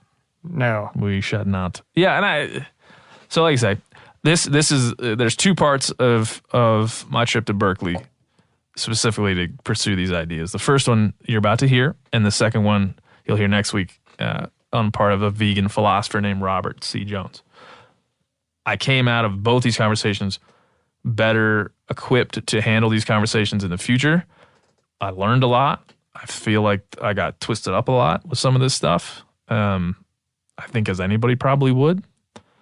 If I was saying wins and losses, I think there were a lot of wins logically and some losses. But I'm glad I did it because I'm now better. One, I understand what it's like to be, just for a brief moment, what it's like to be these people and what it's like to feel that way and to devote your life to saving the lives of things you think are being murdered on mass scale. What it must feel like for them to run into a factory farm and grab a chicken and run out. They must think that they're, heroes, saving lives. And so I have a better understanding of that, but I don't know that I came out of there with a better appreciation but of that's it. kind of like the, the argument isn't against factory farming, right? It's against animals being cultivated and eaten. But they like to boil it down to like, well, this is what we're against. Yeah. But you know, you and I talked to those animal rights folks in Sacramento. Yeah. And Anonymous for the Voiceless. Yeah. And, you know, it's like, I mean, it's just so funny. Like my mom's little farm there and outside of Billings, you know, half of those frickin' animals would walk up to her looking to get their ears scratched. You know, like they were not living in a stressed environment at all. And, you know, a lot of those things turned into meat. Those critters turned into meat. So, it's like, yeah, man, it is. It's really interesting thing as far as like, you know, those animals don't have super long lifespans. Yeah. This is like, people need to be fed. This is how they're currently being fed. Yeah, they're talking about a sea change to our humanity. Yeah. You know, they're talking about a shift in how we interact with the natural world and the world around us. It's in and of itself, that's going to have a cascading negative effect to our entire world if we were to go the way that they want us to go. And I think maybe they partly understand not against that. the means of production. They're against the consumption in itself. I mean, imagine if a world where next year or the next presidency, the first thing they do is try to get a constitutional amendment passed that's talking about animal personhood and saying if you kill an animal, you're a murderer. You go to jail. That's the idea. And so that's the strength of that idea, at least for the people that hold it, is ridiculously strong. I mean, it's in their minds infallible. And so at least I got to understand that from their perspective. And hopefully if you listen to the interview coming up here in a minute, you'll get that too. But it certainly, if you and I, and even you, Phil, would erase what you currently believe and kind of approach the world with a blank slate, at the very least, what they're saying would be compelling because they believe it's effing strongly. You know, could I make as compelling a case for hunting as they do for murdering animals? I don't know if I could. Because they're willing to go to their felony charges, multiple felony charges for multiple members. In fact, the founder, the true founder of DXE, Direct Action Everywhere, is going to go to jail for a long time. He's just awaiting sentencing and awaiting a trial. So that's a person going to jail over this idea. So that's pretty strong. I don't think of any examples in hunting where people are going to jail for this. I wouldn't want to go to the clink, like comparing stories, right? Be like, what are you in for? I interrupted Jeff Bezos. Yeah, he got him pretty good. 45 minutes in, I jumped up on stage. All right, well, any final words there, Cal, before we transport to Berkeley? No, take us away. Phil, are you good? Yeah, I'm doing good. I don't know if you wanted to throw down some Simon and Garfunkel to set the scene or something while we transport to Berkeley. I guess I grew up on an older road. It weighs heavy on your ideologies that there's millions of years of doing these activities. Now, removing, just talking about hunting and removing factory farming, because that's industrial evolution onward. I just think you have a lot to explain. Like you have to make the jump from racism to speciesism seems like just a gigantic gap to me. You know, from understanding an African American's right to eat at the same counter to say a pig's right not to be slaughtered. There's a huge gap, and there's no human history to back it up. Right, so. I'll set that up for you. Sure. Take it away. Oh, yeah, I mean, I think we should explore, I can understand it. It feels like a huge gap. And so we should just explore exactly what that is. And sure. I think, just you take like discrimination by the book, I think it fits. It's just group A, it's group B. You're not saying, like the activists will always say, like, name the trait. Like, what is the trait? Not the group, but what is the trait by which we, respect the right to life, the right to bodily autonomy, the right to freedom, and there really is nothing. We haven't touched that term, bodily autonomy. Yeah, so I mean, it's just like nobody can do anything with my body that I don't consent to. You can't, from cutting the tail off of a pig, or obviously just killing animals, like that sort of a thing. So that goes down to like just consent, basically. Yeah, and we wouldn't, you would never dream in a million years of saying, because a human is, you name it, doesn't communicate the same way you do, or isn't as smart as you, or has some sort of disability, or is less intelligent. However you measure intelligence, less intelligent than a pig. Never in a million years would we dream of saying like, okay, forget him. And in fact, we'll go through great expense to enrich the life of that human. Great expense to make sure that they, have a meaningful life and have these rights. Yeah. And so. Yeah, I mean, I think that it probably sounded like a big jump for white people to say, wait a second, these slaves, like, we're going to give them rights. Like, oh, that feels like such a jump. Like, I can't hardly wrap my head around it. And it's a very strange concept, and it takes time, and it takes a lot of these kind of conversations, and it takes activism, and eventually, society shifts, and we look back, and it all seems so obvious. Yeah. Like I said, I'm not blind to that. That's happened. What I don't understand is how we get from A to B there, and it seems circular in its logic. Circular? Can you? If an animal is a person and a person is an animal, where it seems circular to me is that animals kill other animals, right? Like if I was to say, like, it's more natural for me if I'm the same thing as a deer, and the deer is the same thing for me, it's more natural for me to act as in the predator-prey relationship that's been around for as long as we've been around, as long as we've been cohabitating with these creatures. Yeah.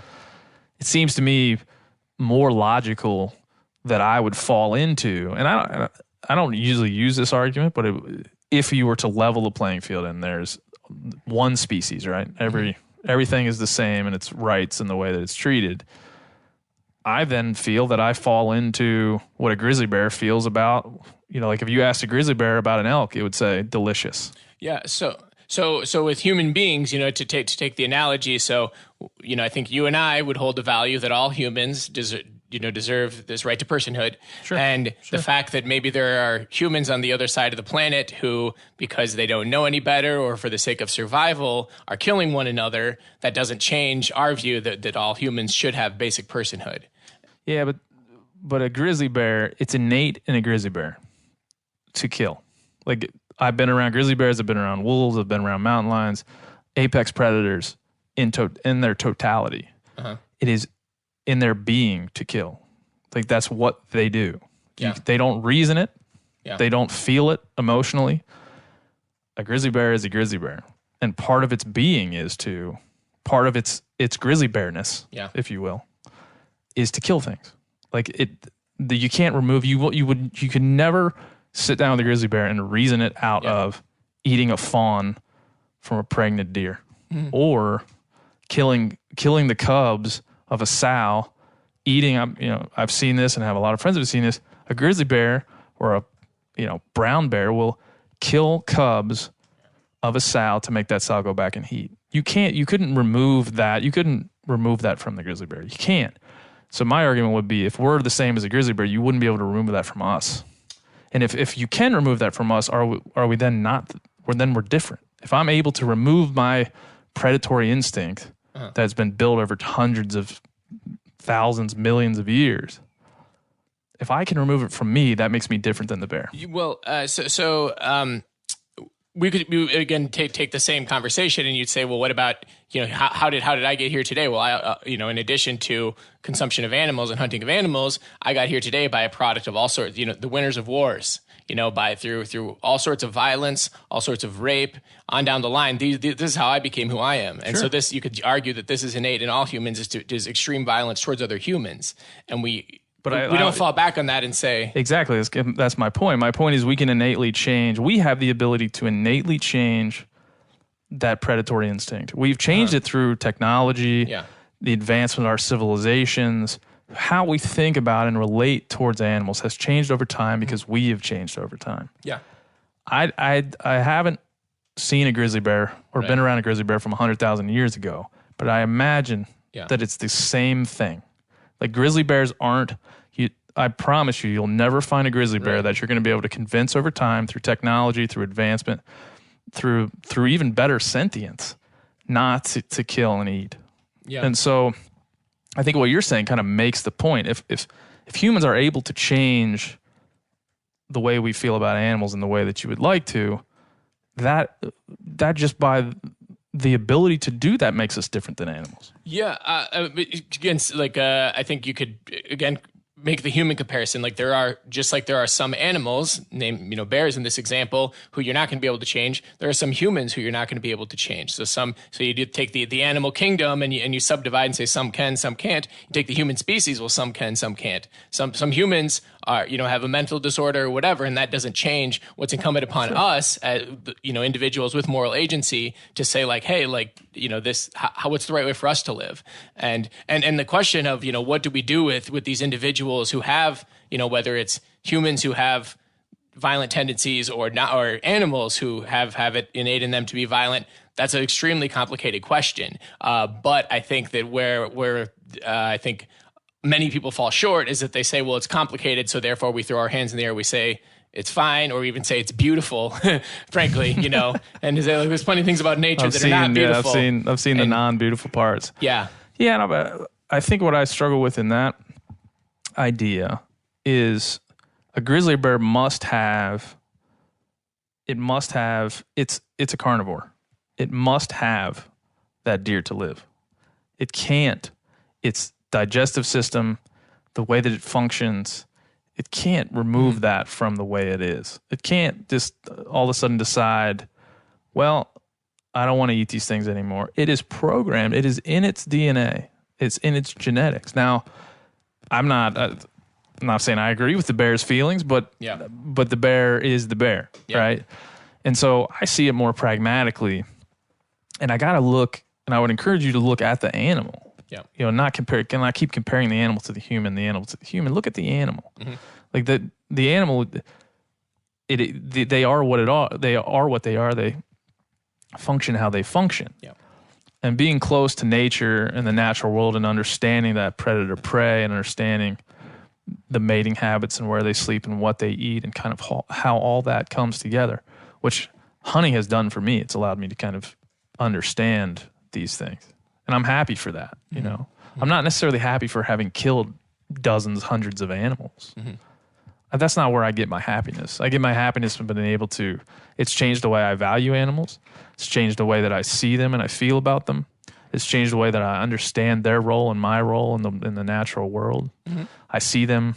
I think that we said we differ here for sure. It's like I see them as a resource. Mm-hmm. I see them as, if I take one, and there's 1,000 healthy ones, that makes me happy, and I feel like I've taken part in this dance that is valuable to our world and has been shown to be valuable to our world. So I think that's part of where we come up at odds. Mm-hmm. But I think you have to think about the animal. Like even if you removed humans from the equation, which would probably be the best thing we could do for any of these animals, because we eat up their habitat and we plant roads, we pave roads, we build houses like this one, mm-hmm. and destroy their habitat. So in thinking about the animal, like remove, if you can, and then tell me if you can't, like remove the comparison to humans. Mm-hmm. If we were to then say these things are going to live and thrive, how would they do it without killing each other? How would they do it without the predator-prey relationship in the food chain? And yeah. So I think like you rightfully point out that it's very complex, like to just even wrap your head around like how is such a thing even possible. And I think that you use the term pragmatic, and I think that again, I just think it's just apt. So like if you like, well, what are we going to do if we free the slaves? It's not pragmatic. These people, like, how are they going to get jobs? They're not educated. Like, it's just such a huge problem, and it was just this rationale to just try to stay entrenched in what we're doing right now. And so you write. So I think that to what you might call pragmatic, a pragmatic solution, it really dismisses what's possible and the fact that we can do so much more. And as far as like what do we actually do about these animals to stop them from eating one another, extremely complex. I mean, there are like we have some hints of some solutions of things like you can do like like you can do like highway overpasses, or like wildlife can crawl, walk underneath roads, or you can have, there's like high-pitched sound emitters that you can do on machinery so that animals run away. But frankly, we're not even like scratching the surface of that. So my perspective is that if we can move from a place where we look at animals as just a means to our ends, and then we can shift the whole narrative, the whole game around that, and we say animals are individual persons and they have a right to bodily autonomy and so on. That's when we bring in the experts. We bring in the animal behaviorists, the biologists, the Silicon Valley techie people, and we look at all these solutions. Is there a way to control their breeding? Is there a way to maybe change their genetics? Maybe animals can be bred away from some of these habits, and that sounds like some sci-fi stuff right now. Sure. But like we made it to the moon, and we got the internet, and we got airplanes, and so as much as you rightfully point out, also that humans are so destructive towards animals, I think we have the capacity to do great good if we were to prioritize. Yeah, prioritize doing it. The way that I look at the natural world is like it would be sad for me to change the grizzly bear, or I keep saying grizzly. It's not the only animal out there. It's like some reason I have a fixation in this conversation on grizzly bears. It would be sad for me to take that, to change an elk from being an elk, or change a deer from being a deer, or a songbird from being a songbird. It would be sad for me because I want to preserve the way that they are, right? And I don't want to adjust them in any way to kind of meet any feelings of what they should be. And so you see this when you remove apex predators from an environment, right? You see what it does to the prey. Yeah. The prey, part of an elk being an elk is that it has these forces that are fighting against it. Winter kill, we say in wildlife management. There's winter kill. There's predation. There's all these things that affect animals, but they also make those animals what they are. Now, you may argue through history animals are changing based on different conditions and different influences on those animals. But the animals, the way that they are now, I kind of feel I would like to preserve that way. Like if I can kill one or two or be a part of the management of one herd of elk, and that allows those elk to be elk forever, I would be happy with that. I wouldn't want to, just for the sake of not killing them, change what they are or change their breathing or force them like that. That seems counterintuitive. I think it's. I don't see there's not like a rationale behind it. That seems sentimental. Frankly, I mean, just to say like I like to appreciate the elk, and I want the elk to stay the way the elk is. It's like I don't. But wouldn't there be their right to kind of? They're naturally. I haven't. Again, I don't want to just like hone in on only species we hunt, but that's my perspective. Yeah. I don't. When I see elk, I'm almost a preventionist in the way that I look at wildlife. When I see an elk, or I see a bear, or I see a mountain lion, I don't want to change that. I want to preserve its relationship to other animals and to me. And my hunting is a better way to understand all that and be involved in that. And again, going back to the value system, emit a value on that animal that's more than just it being there. Like when I kill it, I hang it on my wall so it can be a part of my life. It can be a part of my story.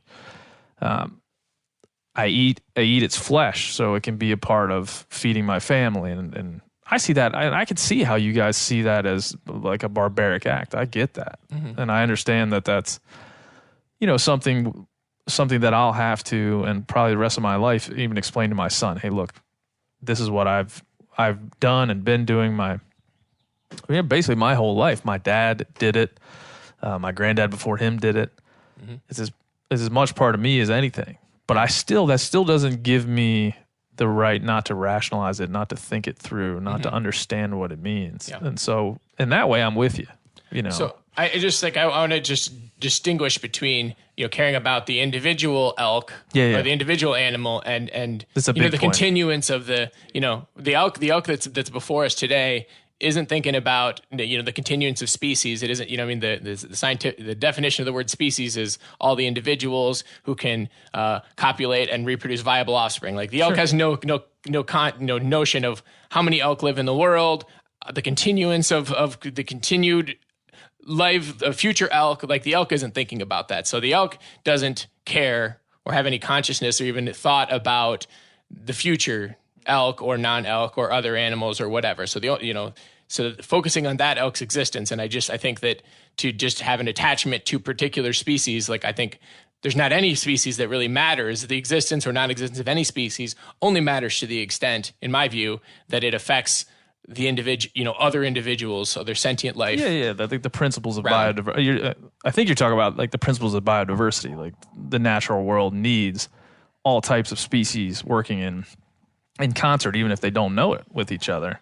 When in hunting, we talk about biodiversity all the time, and that's something that I think the hunting community has gotten better at understanding, but still has some ways to go. Is understanding not only do we care about the things that feed our families and the things we go out and take out of the herd and bring home, but all the other things in these ecosystems that we go out and we remove things from. And I feel very strongly that, we were talking earlier about harvesting versus killing. We are going out into a landscape and removing something that we didn't put there, right? So there is a relationship to that differs from just going out and looking at it through a pair of binoculars or looking at it through any other device. So there's a closeness that I have with animals that I would posit that most people just don't have. I feel that's an additive to my life, an additive to the way I think about animals. And that's something that hunters always argue. It's like, guys in your position, there may not be a way for you to kind of understand these animals in the way that I might understand them. And I just want to get what's your reaction to that? So for one thing, I don't want to conflate. I don't know if you are, but I think people might interpret like a conflation with, whatever fulfillment you get out of animals, that's great. And I get, fulfillment out of my relationship with the dogs downstairs and that sort of a thing.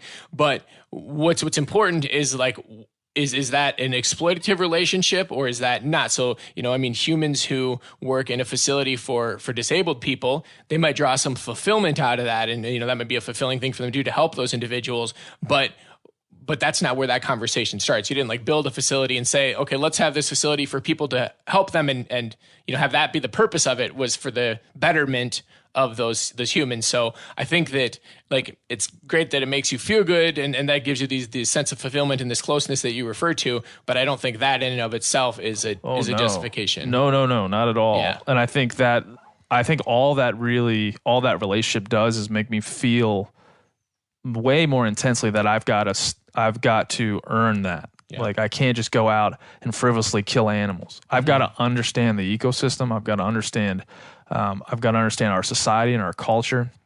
I've got to understand cohabitation. Yeah. I've got to understand how an animal's body works and what parts of his flesh I can eat and what I can't. I've got to understand conservation, how to make sure that there are the proper amounts of land for the proper amounts of animals. I got to understand how many elk do there need to be, how many songbirds do there need to be.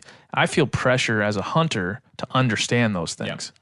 So yes, you're right. To conflate, to continue to say hunting enriches my life, that's my relationship with this animal, I feel is deeper than other people. That's not a conflation of or a justification of hunting. Yeah. That's my honest take on the result of my hunting. Mm-hmm. And that's just my personal experience. I can't speak for all hunters in that way. My personal experience is I've gone hunting. The killing of the animal is not a fun part for me.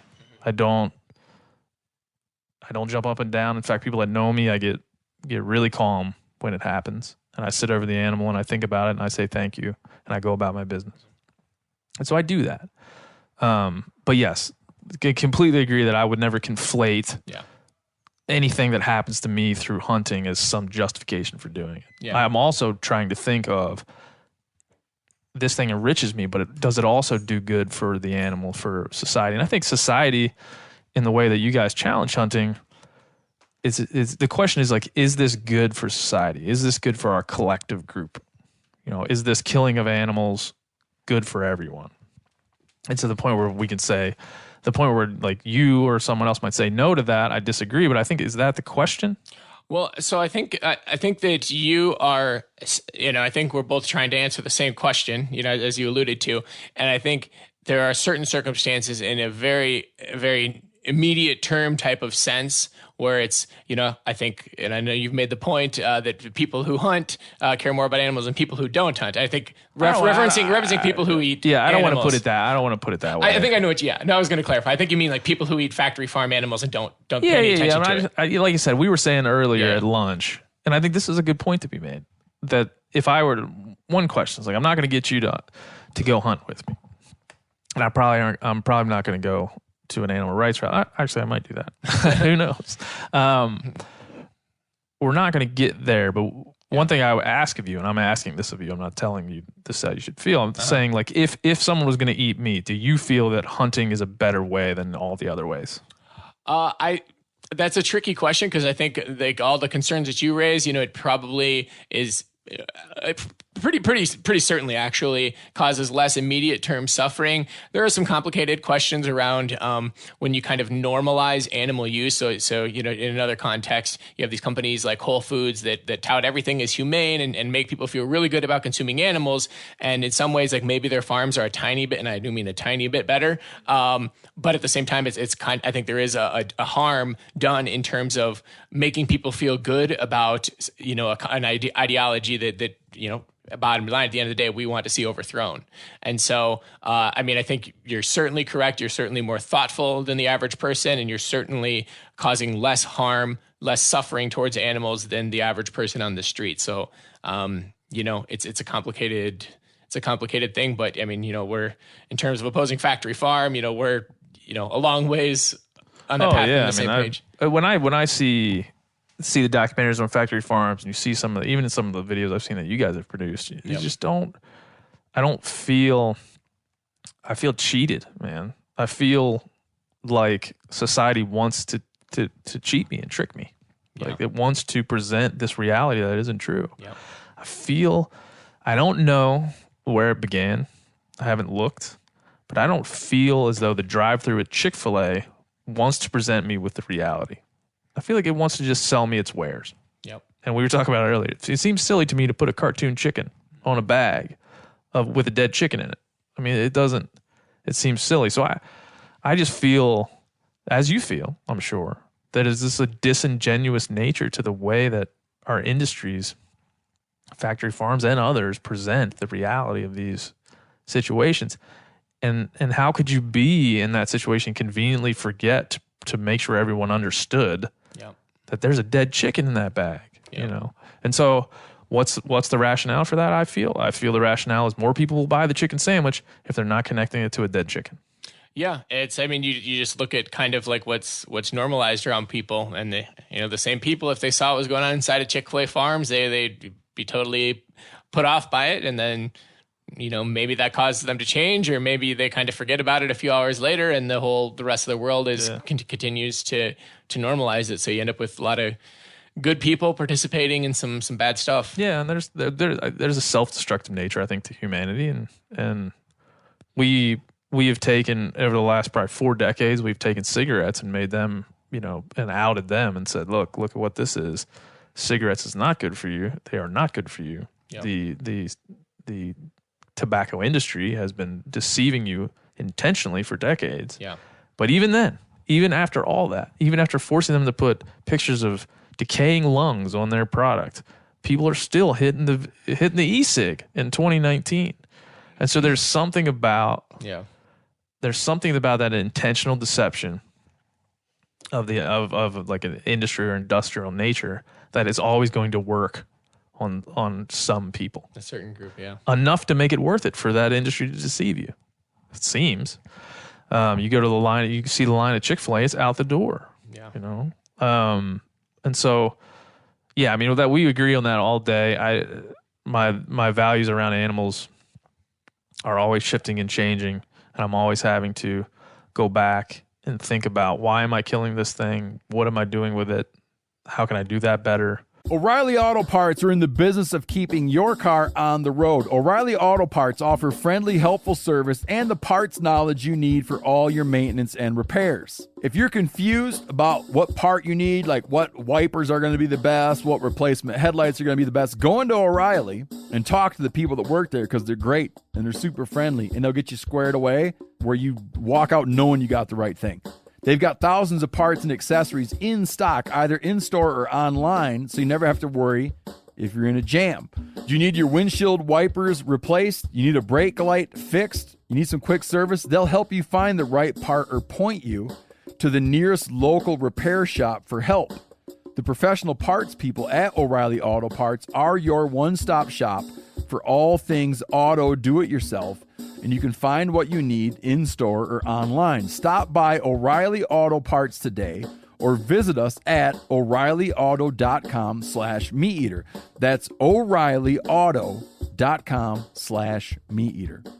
There's nothing like snook hook sets at dawn or catching a tarpon in the moonlight. Find your next fishing trip made easy on fishingbooker.com and experience the magic of the Sunshine State or any other destination on your fishing bucket list. Book a blue water adventure in search of sailfish, or go snapper fishing with the kids. With over 6,000 captains and trips to choose from, planning your next one just got a whole lot easier. Download the Fishing Booker app on the Google Play or App Store, or visit them online at fishingbooker.com to book your trip today. You ever get that feeling you're stuck inside staring at screens and a primal urge kicks in? You crave wide open spaces, fresh air, the chance to connect with the land. Well, maybe it's time to find your own piece of the wild, but searching for property can be a maze. That's where Land.com comes in. They got millions of listings across the country, from mountain ranches to hidden fishing holes. Their search tools are like a seasoned guide helping you narrow down what you want. Land.com isn't just about buying and selling. It's about finding a place to hunt, fish, explore, or simply sit by a campfire and listen to the crickets. So head over to Land.com today to turn one day into today, because trust me, there's nothing quite like the feeling of standing on your own piece of earth. So I guess for folks that are there and watching, have watched this whole time, I would say that part of why this podcast exists, and I think part of the new generation of hunters that I've seen, part of what we're trying to do is understand ethically and morally what we're doing. Mm-hmm. Where in generations before us, man, that wasn't there as much. Hunting was a thing we always did, and it was accepted. I think now we're starting to question it more. I think that leads to this conversation. Yeah, it's certainly good that those questions are being raised, and I think that, I mean, to me, there's this question there that it's, what is this trait of that we would never justify, humans are overpopulated, and so we're going to, we're just gonna shoot them down like, hey, this is the best we can do. Whereby, that is what we say with animals. And you even look at, even people who are putting a lot more thought into it than most, most of the rest of the world is. There is this speciesism where you're looking at them as an object, as a means of entertainment. I mean, you look at something like bow hunting in general. Like, even if we said, like, okay, let's just, grant, okay, the best thing to do is to kill off these animals, this animal right here, like, why you do this bow hunting thing where you have like blood tracking in many instances where you're like chasing them down for days, and it just seems like you're trying to like make this like fun little human game out of it, this human-centered game out of it, instead of just saying like, okay, if you've come to that place, which is a huge if, that you have to kill these animals, you need to do it in this most efficient way possible. Yeah, we talk about that a lot of time. We talk about, in our community, we talk about fair chase, right? Uh-huh. And I'm been open on this podcast in past episodes talking about fair chase, right? Is fair to what? Like, we, there's a lot of oxymoronic things that go on with this topic in general. And I will say, before I get to that, we have archery seasons, so more people can go hunting. They can hunt longer, right? With archery tackle, your efficiency is going to be lower, and that's how state game agencies, state governments, and even the federal government get into how do we have an archery season than a muzzleloader season, which is a less efficient firearm than a high-powered centerfire rifle. So we have different levels of hunting to allow for us to say the state game agencies and the state governments will go in and say, okay, Colorado, you can kill this many elk in this unit, this many elk in this unit. They do that through population surveys and other things, harvest surveys from hunters as well. So they do those things. They identify how many elk they can kill, and then they allot those elk per season. Yeah, but right? so that's all like human-centered. It's not. It's all no. I would say it's most definitely human-centered, but it's also animal-centered. It's centered around. We're not doing that because we like bows and we like guns. We're doing that because we do want the most hunting opportunity. We don't like hunters don't see it the way that you guys see it. So we don't see it as a bad thing. So we think more hunting opportunity, the better, right? Uh-huh. But there is, I mean, and I've said this on this podcast in recent weeks, there is an issue with the hypocrisy of saying, hey, I want the meat. Well, if you want the meat, why don't you just go get it in the most efficient way possible? Mm-hmm. So I'm really probably not in a place to just totally disagree with you there. But at the same time, there's a million things you can do as a hunter in the experience of hunting before you get to the killing that doesn't seem to make sense, or that doesn't seem to get up to the killing part. And so what I argue generally is not fair chase. I'm not trying to be fair to the animal in my pursuit of the animal. I want to kill it as efficiently as humanly possible. In the pursuit of the animal, which is oftentimes a very hard thing to do, I'm thinking in different terms than when I get to the actual killing of it. I'm thinking of, if I just wanted to kill animals, I would find animals on the side of the road and just shoot them and put them in the back of my truck, cut them up and eat them. If that's all I was there to do. There's other benefits that I tout that mean a lot to me. And like you said, that's humans. Yeah. Those are human-centered things.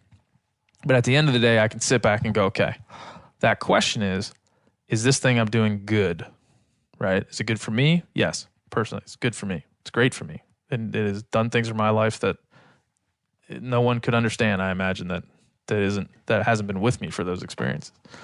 So you have that part. It has done good for me. It's done good for my family. It's fed them a lot, and they love it. Has it done good for the animal? Yeah. I mean, there's more wild turkeys. There's more elk. There's more deer.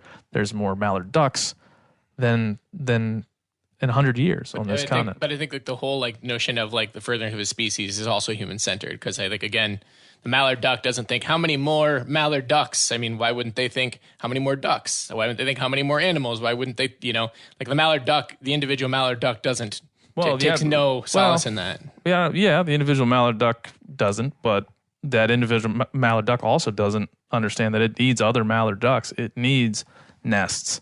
It needs wetlands. Yeah. It needs the prairie pothole region.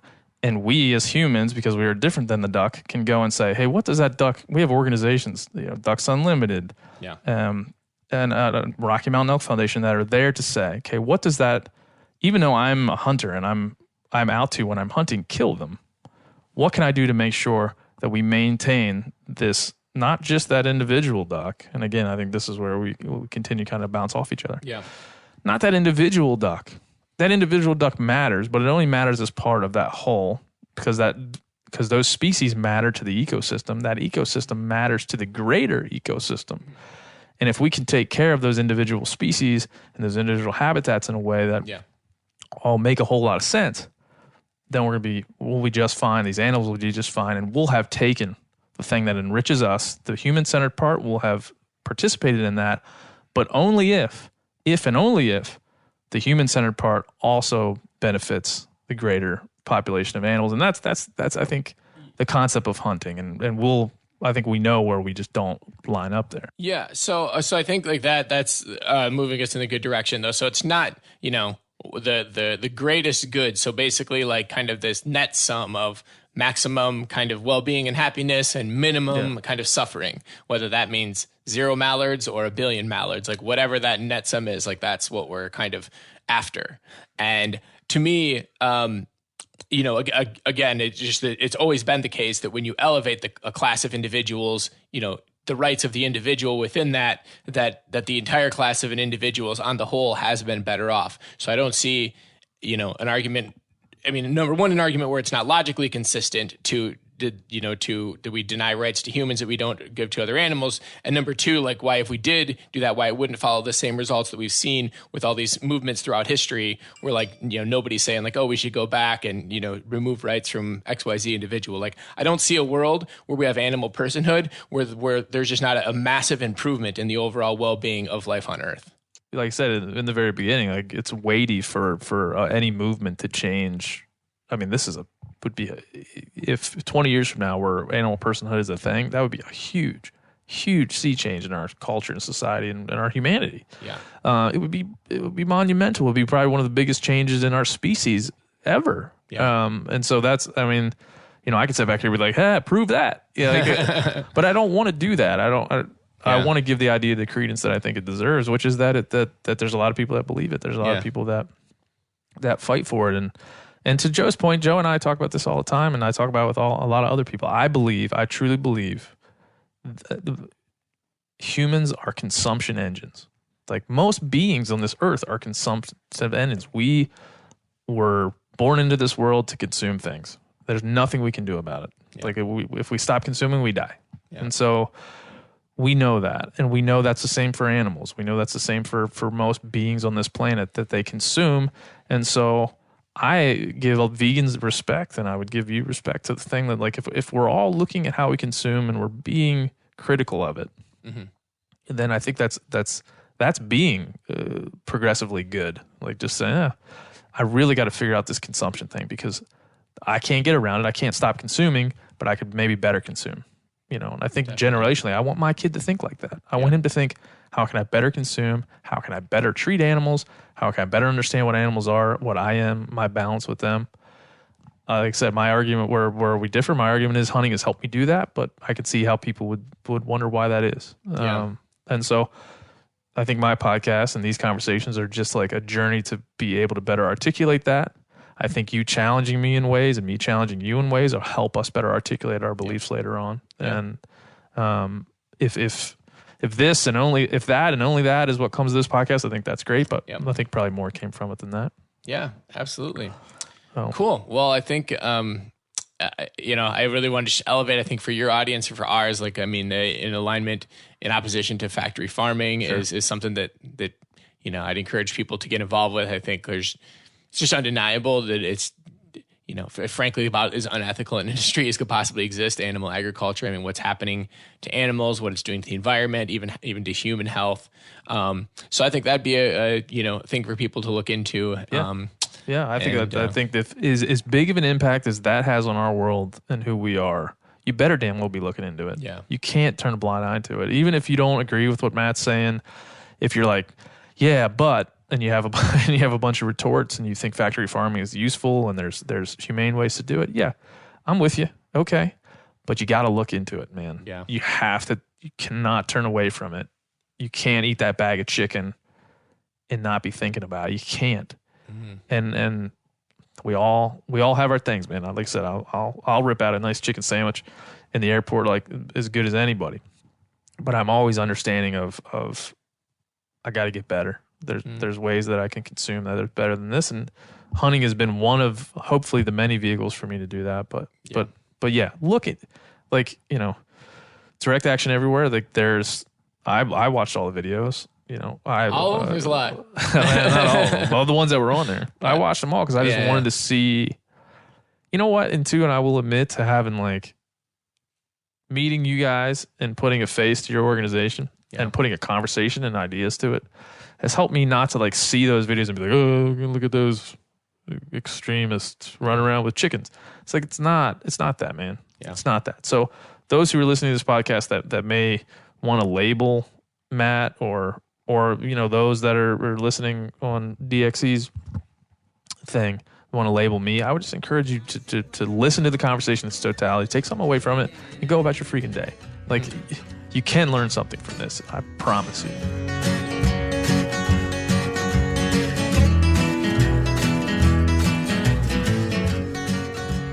Robert, how's it going? Hey, man, it's good to see you. Good to be here. Yeah, good to finally meet you. Yeah, it's good to meet you too. I have been reading a lot about you and watching some of your videos and going, deep into the category of veganism, and we were just talking before we hit record. I'm fresh off the heels of an interview with Matt Johnson from Direct Action Everywhere. Right. Learning about speciesism and learning about animal personhood, things of that nature. So my mind is, you'll have to forgive me, my mind is spinning right now. Right. But I do, as we were saying before, I do very much want to learn about these things. I have an open curiosity. There's absolutely nothing about me being a hunter and a meat eater that makes me want to know less about this or fight against it. Right. I have a legitimate open curiosity about what you do and what Matt does. So before we get going, give us a quick rundown of your background in both philosophy and then also veganism, as it were. Well, I can tell you, and the short version of the story is that I grew up in a basic American household, meat 3 times a day. And my mother, she would always tease me because after I became vegan, she would say to me, I remember when you were a teenager and I didn't serve meat at a meal. And I would say to her, Mom, this isn't a real meal. You're supposed to have meat at a meal. So now, of course, now she looks at me. But so I grew up in that, basic American lifestyle, growing up on the East Coast in Philly. And then I moved to LA, and I had a friend who worked at a natural food store. And the first thing that happened was he showed me a little brochure of a veal crate. And I ate a lot of veal because that was somewhat part of my food. Yeah, veal cutlets. Veal cutlets. This is the way. Veal scallopini. My mother was Italian. So I was like, oh, I had no idea they put these little things in little crates. And so that sort of planted a seed in my head. I was like, oh man, I kind of feel bad. Like, I don't know if I could eat veal anymore. So that was the first exposure. And then I read a book called Diet for a New America, written by John Robbins. I don't know if you know John Robbins. I don't know. John Robbins, he was the heir to the Baskin Robbins ice cream throne. Oh, really? Yeah, his father and his uncle started Baskin Robbins. And at some point in his development, he decided to be a vegan and animal rights person. And he actually renounced, he turned down the family business and moved to Hawaii and grew plants. But anyway, he wrote a book called Diet for a New America. And really, I had one of those like road to Damascus moments. Like the scales fell from my eyes. I read this book in like 2 days. It just laid out like, here's the animal rights argument. Here's the environmental argument. Here's the health argument. And I was it. I was just like, this makes perfect sense. I don't want to cause unnecessary suffering. I want to decrease it. And I just, on the spot, kind of became a vegan. Yeah. And how old were you then? I was in my 20s. Yeah. The early 20s. Yeah, and I think we were talking about, again, before we hit record, that there is this idea that I want to fight against, that all, like you kind of you assign that fringe motive to all the thing you don't agree with. Right. Right. And I think it's good to hear your story and other stories about how you came to this. To one, you know what it's like to eat meat. You understand what it tastes like. You didn't grow up in a liberal incubator in L.A. and no. Jane Fonda was not your mother. No. So like she did sit in our tank a few times outside the house. Well, that just reaffirms that all vegans know Jane Fonda. But yeah, I mean, for us, one to set that up, who you are and how you came to what you believe. Because I feel very strongly that I came to my passion a certain way. Yeah. And you came in your own. You got to your passion in your own way, and your studies in your own way. So I mean, it's critical to that understanding. Your story is critical, I think, for hunters to understand. Well, I have hunted too. Yeah. As a teenager. I hunted just locally in Pennsylvania. Pennsylvania, obviously. Hold on a second. Sorry. Yep, go for it. You can edit. Oh yeah. Let me take a drink of water. We'll leave it in. Be like the vegan guy can't. He's unhealthy. His throat is dry because he doesn't have B12. So, as you know, Pennsylvania is a hunting state. Sure. And I grew up, people would go up to like Scranton and they would go hunting, and deer hunting is a big deal. And so I've actually killed animals with a gun. Yeah. So, I mean, I do feel bad about it now when I think about it. There's little innocent, they were just they were like sitting ducks. They had no idea that I was ready to kill them. And so, but I was doing it as a teenager where I was like, oh, it was fun. Like I got a certain kind of gratification from it. So I do have that in my background. As far as what happened with me, like how did I end up, say, being a professor who's writing, professional philosophy on animal rights? After I did that whole, kind of vegan thing, I read that book. Then I started to, then I discovered that there were philosophical arguments that would undergird these beliefs. So rather than saying something like, animals are like you and they have rights and stuff, when I started to dig deep into it and I started to read sort of the classics, which would be Peter Singer, Animal Liberation, and Tom Reagan, The Case for Animal Rights, then I started to get into like the nitty gritty because I've always kind of been analytical. And so then I went to graduate school and I just went to get a master's, but my professors, they encouraged me to do the PhD thing. Mm-hmm. And, I'm a blue collar guy. I applied to a bunch of schools and I got a phone call one day from Stanford saying, you're in, the PhD program. And I was like, wait, I know there's a lot of Robert Joneses and maybe there's another Robert Jones. There's no a Bob. way. Yeah, Bob Jones over There's there. no way I did it. So that was like, they made me an offer I couldn't refuse. So when I went there, I animal rights in the world of philosophy, it's itself fringe. There's not a lot of philosophers who do this work. I mean, there's more now, but this was in 1990. This is almost like I got accepted to. It's like 19 years ago. So what I'm getting at is that at the time I thought I'm just going to write my dissertation. My dissertation is called "The Moral Significance of Animal Cognition." So I really got into like the relationship between cognitive properties of non-humans and how we value them. That was something I got really obsessed with. Mm-hmm. But what I decided was, I thought, there's no one who ever went to Stanford in the philosophy department who did animal rights. So I'm going to be that person, and I'm going to use the cachet of, West Coast Ivy to kind of legitimate in a certain way aspects of animal rights. Sure.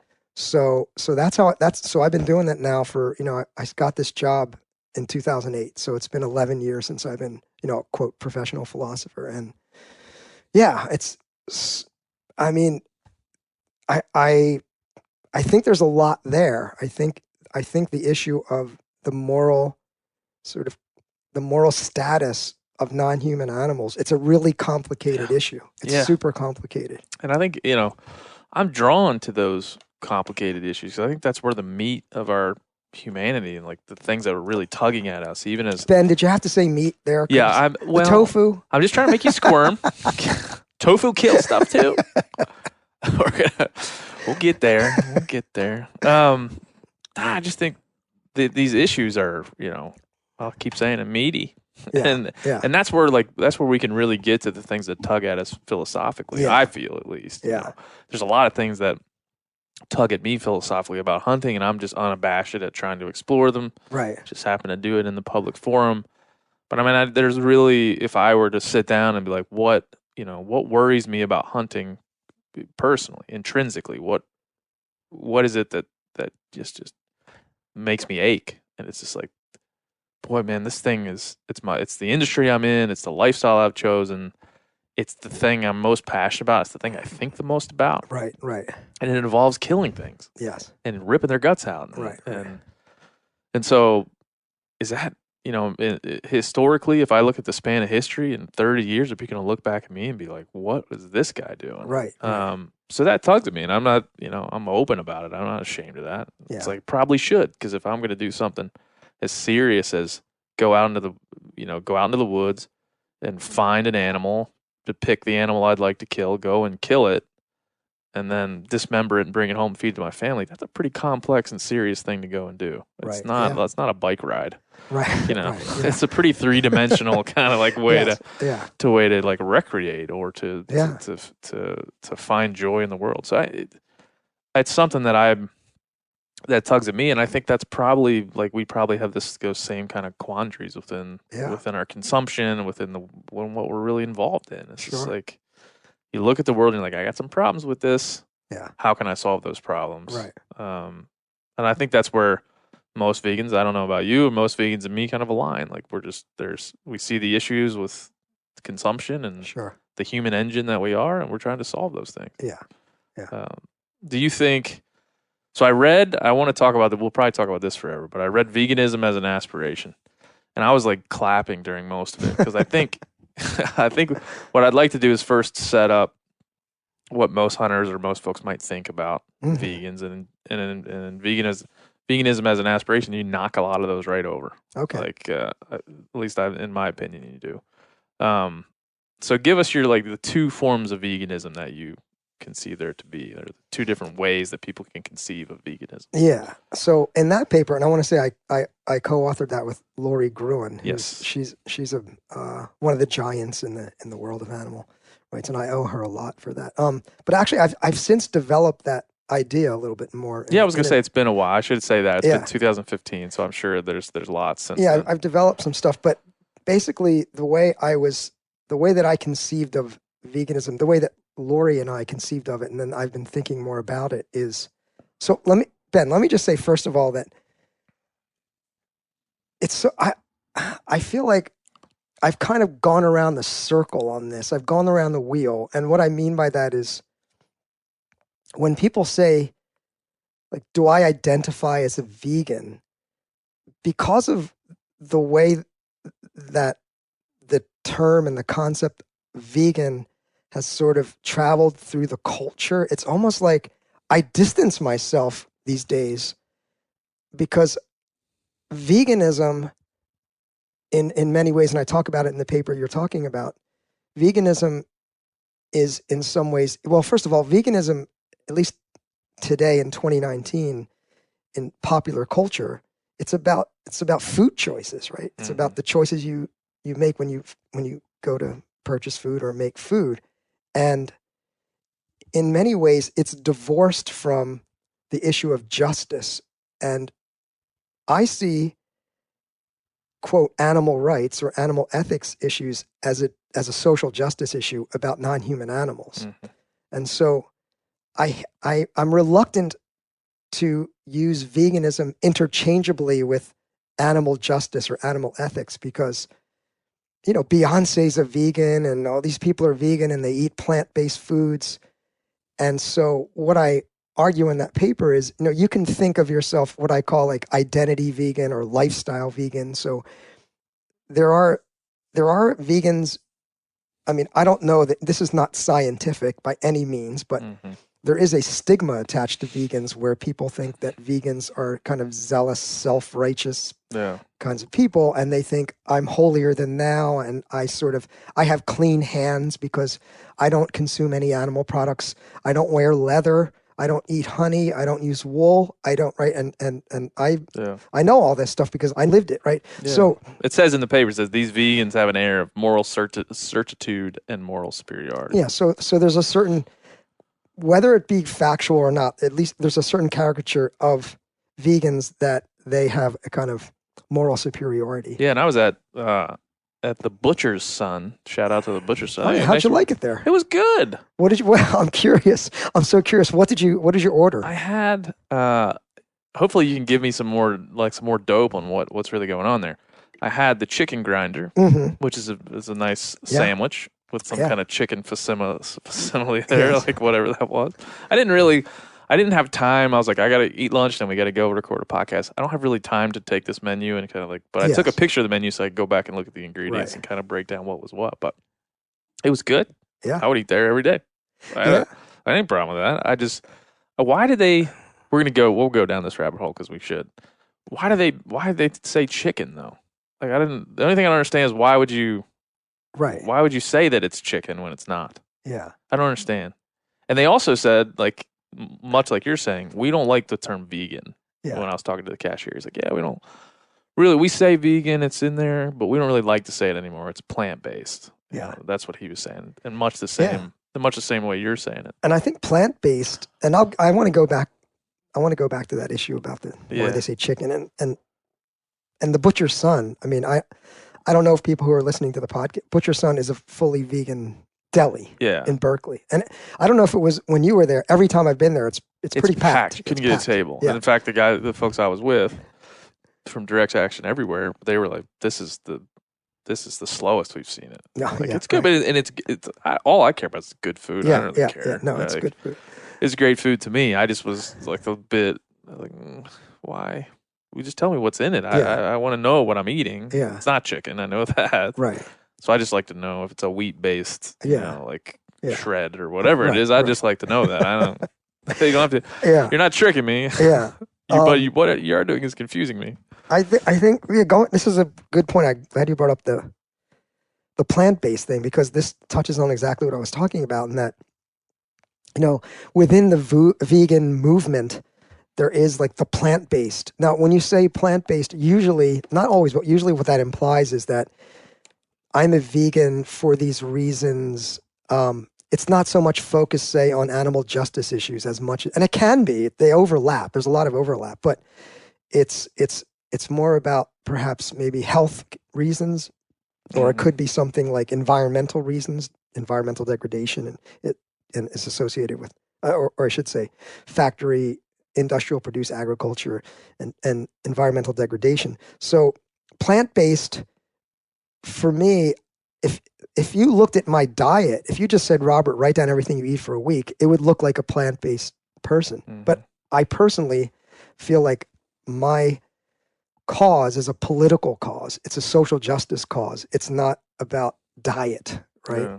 So going back to our original question. So, and I really, what I definitely don't want to do is come on this podcast and pile on vegans, and because they're already demonized enough. Yeah. But what I want to say is the version of veganism that I advocate for, and I'm writing on it now. I've been struggling with writing this book for a year, which is thinking about the social justice aspects of this issue. But veganism as a liberation movement, not so much as a food movement, right? So veganism as a political stance, rejecting things like corporate consumer capitalism and environmental degradation. All these things are all tied together, human health issues.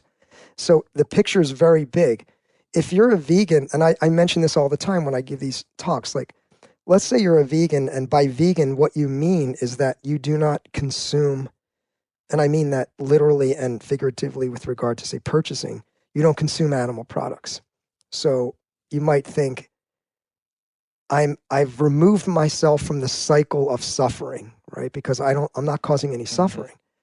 However, let's say you, for example, you go to Walmart and you buy a cotton t-shirt because it's cheap, and that cotton, to produce the cotton, is really environmentally, it takes a lot of resources to produce cotton. And then there might be a young girl who's in Indonesia making, crap wages,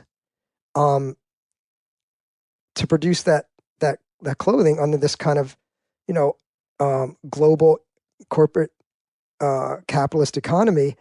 And so if you think that withholding you're voting with your dollars, if you're voting, you're saying, I'm going to avoid suffering, because most vegans who are ethical vegans, and I mean non health plant-based versions, of veganism, but most people who say, if I say to you, why are you a vegan? And you say, because I don't want to cause unnecessary suffering.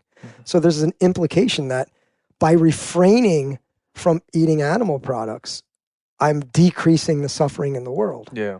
But all of our purchases, this is what I say in that, I think that's the paper where I say we all have blood on our hands. Oh, yeah. We all have blood on our hands. Yeah, some great quotes in here and some things like that. That's where I'm reading them. Like, look, I think conceptually veganism is great. Like I think it's a choice. It's the thing I want to do conceptually. It's great because it's you are metering or limiting in some way your impact on the world, and you're doing it for altruistic reasons. Right. But the big argument that most people, even forward-facing folks that I know, you're like, listen, you can't. Your hands aren't clean. Yeah. They just aren't. And right. You look at, like, say, quinoa, right? Quinoa is mostly produced in the Andes. I mean, there's when there's a higher demand for quinoa, the price goes up for the people that are using it and eating it where they are. You know, Mexican avocados was another great example of like, you know, the more demand for Mexican avocados raises the prices and screws with a lot of things, right? And deforestation comes from people like, I got to produce more avocados. Let's just get rid of this forest. Sure. And so there's just this acknowledgement of that is a good, like when I was reading through that, I'm like, this acknowledgement helps to mitigate almost everything we disagree on, or at least the core basic issues I think most hunters or most meat eaters have with vegans. It's like the moral superiority thing is just, that's where I get off the bus, you know. That's where I think that's where most folks get off the bus. So if you could start the conversation by saying, yeah, we get it. Like we got a lot of things to figure out here, but this is just my way of trying to better the world by consuming in a better way. Right. You know, and I think that's understandable because that's what I'm doing. Yeah. Again, I think that, and I don't know, I don't know the hunting culture, Ben, as well as you do, obviously, but I would say if I had to guess, both in the animal rights world and in the hunting world, the kind of thing that you and I are talking about is not the predominant view. At least from my experience, it's not like, I'd say in the population in general, most people, most consumers don't think about the interconnectedness of all these kinds of industries and human endeavors as the impacts that they have, right? So I think it's important for no matter where you come down on this issue of hunting or animal rights, we're all involved in this cycle of destruction. You can't get out of the cycle of destruction. You can't have 7.5 billion people, 9 billion people by 2050, 11 billion people by the end of the century. You can't have that many people and have the place be sustainable. I mean, you may have heard the statistic. If everyone on the planet lived an affluent Western lifestyle, we would need 5 planet Earths as like resources, right? So we're all in this together. I guess I grew up on an older road. That's it. That's all. Another episode in the books. Another year in the books of the Hunting Collective. It's only our second year. And it's our year really will be defined as BP and PP. Before Phil and post Phil. Post Phil. Right in the middle of the year. Instead of pre and post or after and before, we're doing a combination. Combination of the two. Before, pre and then after. Yes, that's right. It makes sense. It makes sense to us, and that's what we're going to do. So the year will be defined really by Phil. Phil brought us joy. He brought us pain with his Star Wars segment. He brought us laughter. I can't really remember when the laughter came, but it was in there. Me neither. It was in there. And we'll admit that we just recorded and threw away the first attempt at this ending. Yeah, we were planning on recording. Peek behind the curtain. Again, I like saying that. It's fun. Yeah, because there's a curtain behind you. There's a curtain. We were planning on recording all the setups and intros for all 4 of these best of episodes you're going to hear in the coming weeks. Yep. We just finished number 2, and we're already loopy. We're loopy. We're out. If you couldn't tell from the intro to this episode, it was already gone. It's loop. Yep. It's loop time. And I, like we've said, having a child, so I'll be out for some time in January. So we're just trying to get ahead. God bless us, get ahead of things. But it's also, the thing we just threw away is also emblematic in a way of the show itself. Because there's a lot of times that I just wing it. Have you noticed that, Phil? Mm-hmm. Where I just wing it and it doesn't work. I have noticed. But we put it in anyway. Sure. And then some people are like, what the hell, why'd you do that? I'm like, well, I don't want it to be there either, but it's have to. Honest. Yeah, it's honest. And I think that's a virtue. It's imperfect. That should be held up. We're imperfect here at THC. Yes. Some of our stuff is hilarious. Other stuff, you're like, what is even going on? It's a hunting podcast. Why are they even talking about that? And I think that's just really me. So to close out the year, Phil is going to sing. No. Phil is not. He's shaking his head. He's not going to sing. Well, I have no idea what you're about to say, so I just started shaking my head.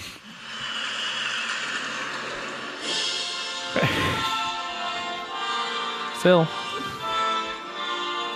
just want to say thank you.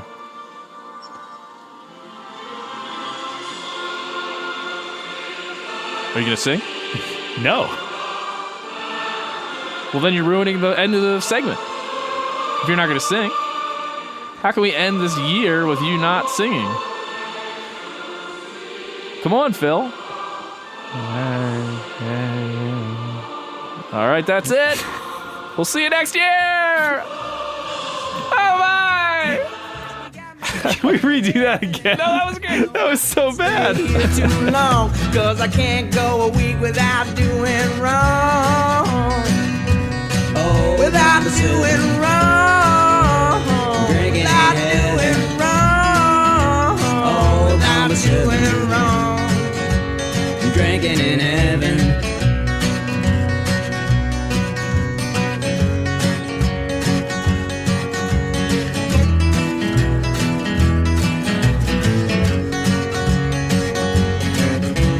Sitting as the boss to it starts to grow roots. I'm feeling like an old worn out pair of shoes. Oh, tell me what is it that I should do? You ever get that feeling the walls closing in, the concrete jungle suffocating you? You crave some wide open spaces, the chance to connect with nature, maybe in a spot all your own. Well, head over to land.com. They've got ranches, forests, mountains, streams, you name it. Search by acreage. You can search by location. You can search by the kind of hunting and fishing you're dreaming of. Land.com. It is where the adventure begins. Hey, everybody, listen up. I got mega huge news. Meat Eater Live is heading back out on the road. That's right. Join me and the crew. Clay Newcomb, Cal, Yanni, Spencer's going to be there. Phil the Engineer's going to be there. Meat Eater Live, headed back out. Now, when you get every ticket, okay, every ticket you buy, you get a signed copy of our new Meat Eater Outdoor Cookbook. This tour is celebrating the release of the book. Buy a ticket, get a signed copy, Meat Eater Outdoor Cookbook, wild game recipes for the grill, smoker, camp stove, and campfire, which I'll point out is a $38 value. Here's where we're going to go. April 23rd, the Mesa Arts Center in Mesa, Arizona. April 24th, the Balboa Theater in San Diego. April 25, the Grove in Anaheim, California. April 27, the Crest Theater in Sacramento. April 29, the Union in Salt Lake City. April 30, the Egyptian in Boise. May 1, the Wilma Theater in Missoula. May 2, the Bing Crosby Theater in Spokane, Washington. May 4, Revolution Hall in Portland, Oregon. And May 5, the last day of the tour, Pantages Theater in Tacoma, Washington. For tickets and more information, visit the events page at themeateater.com. Hope to see you at the show.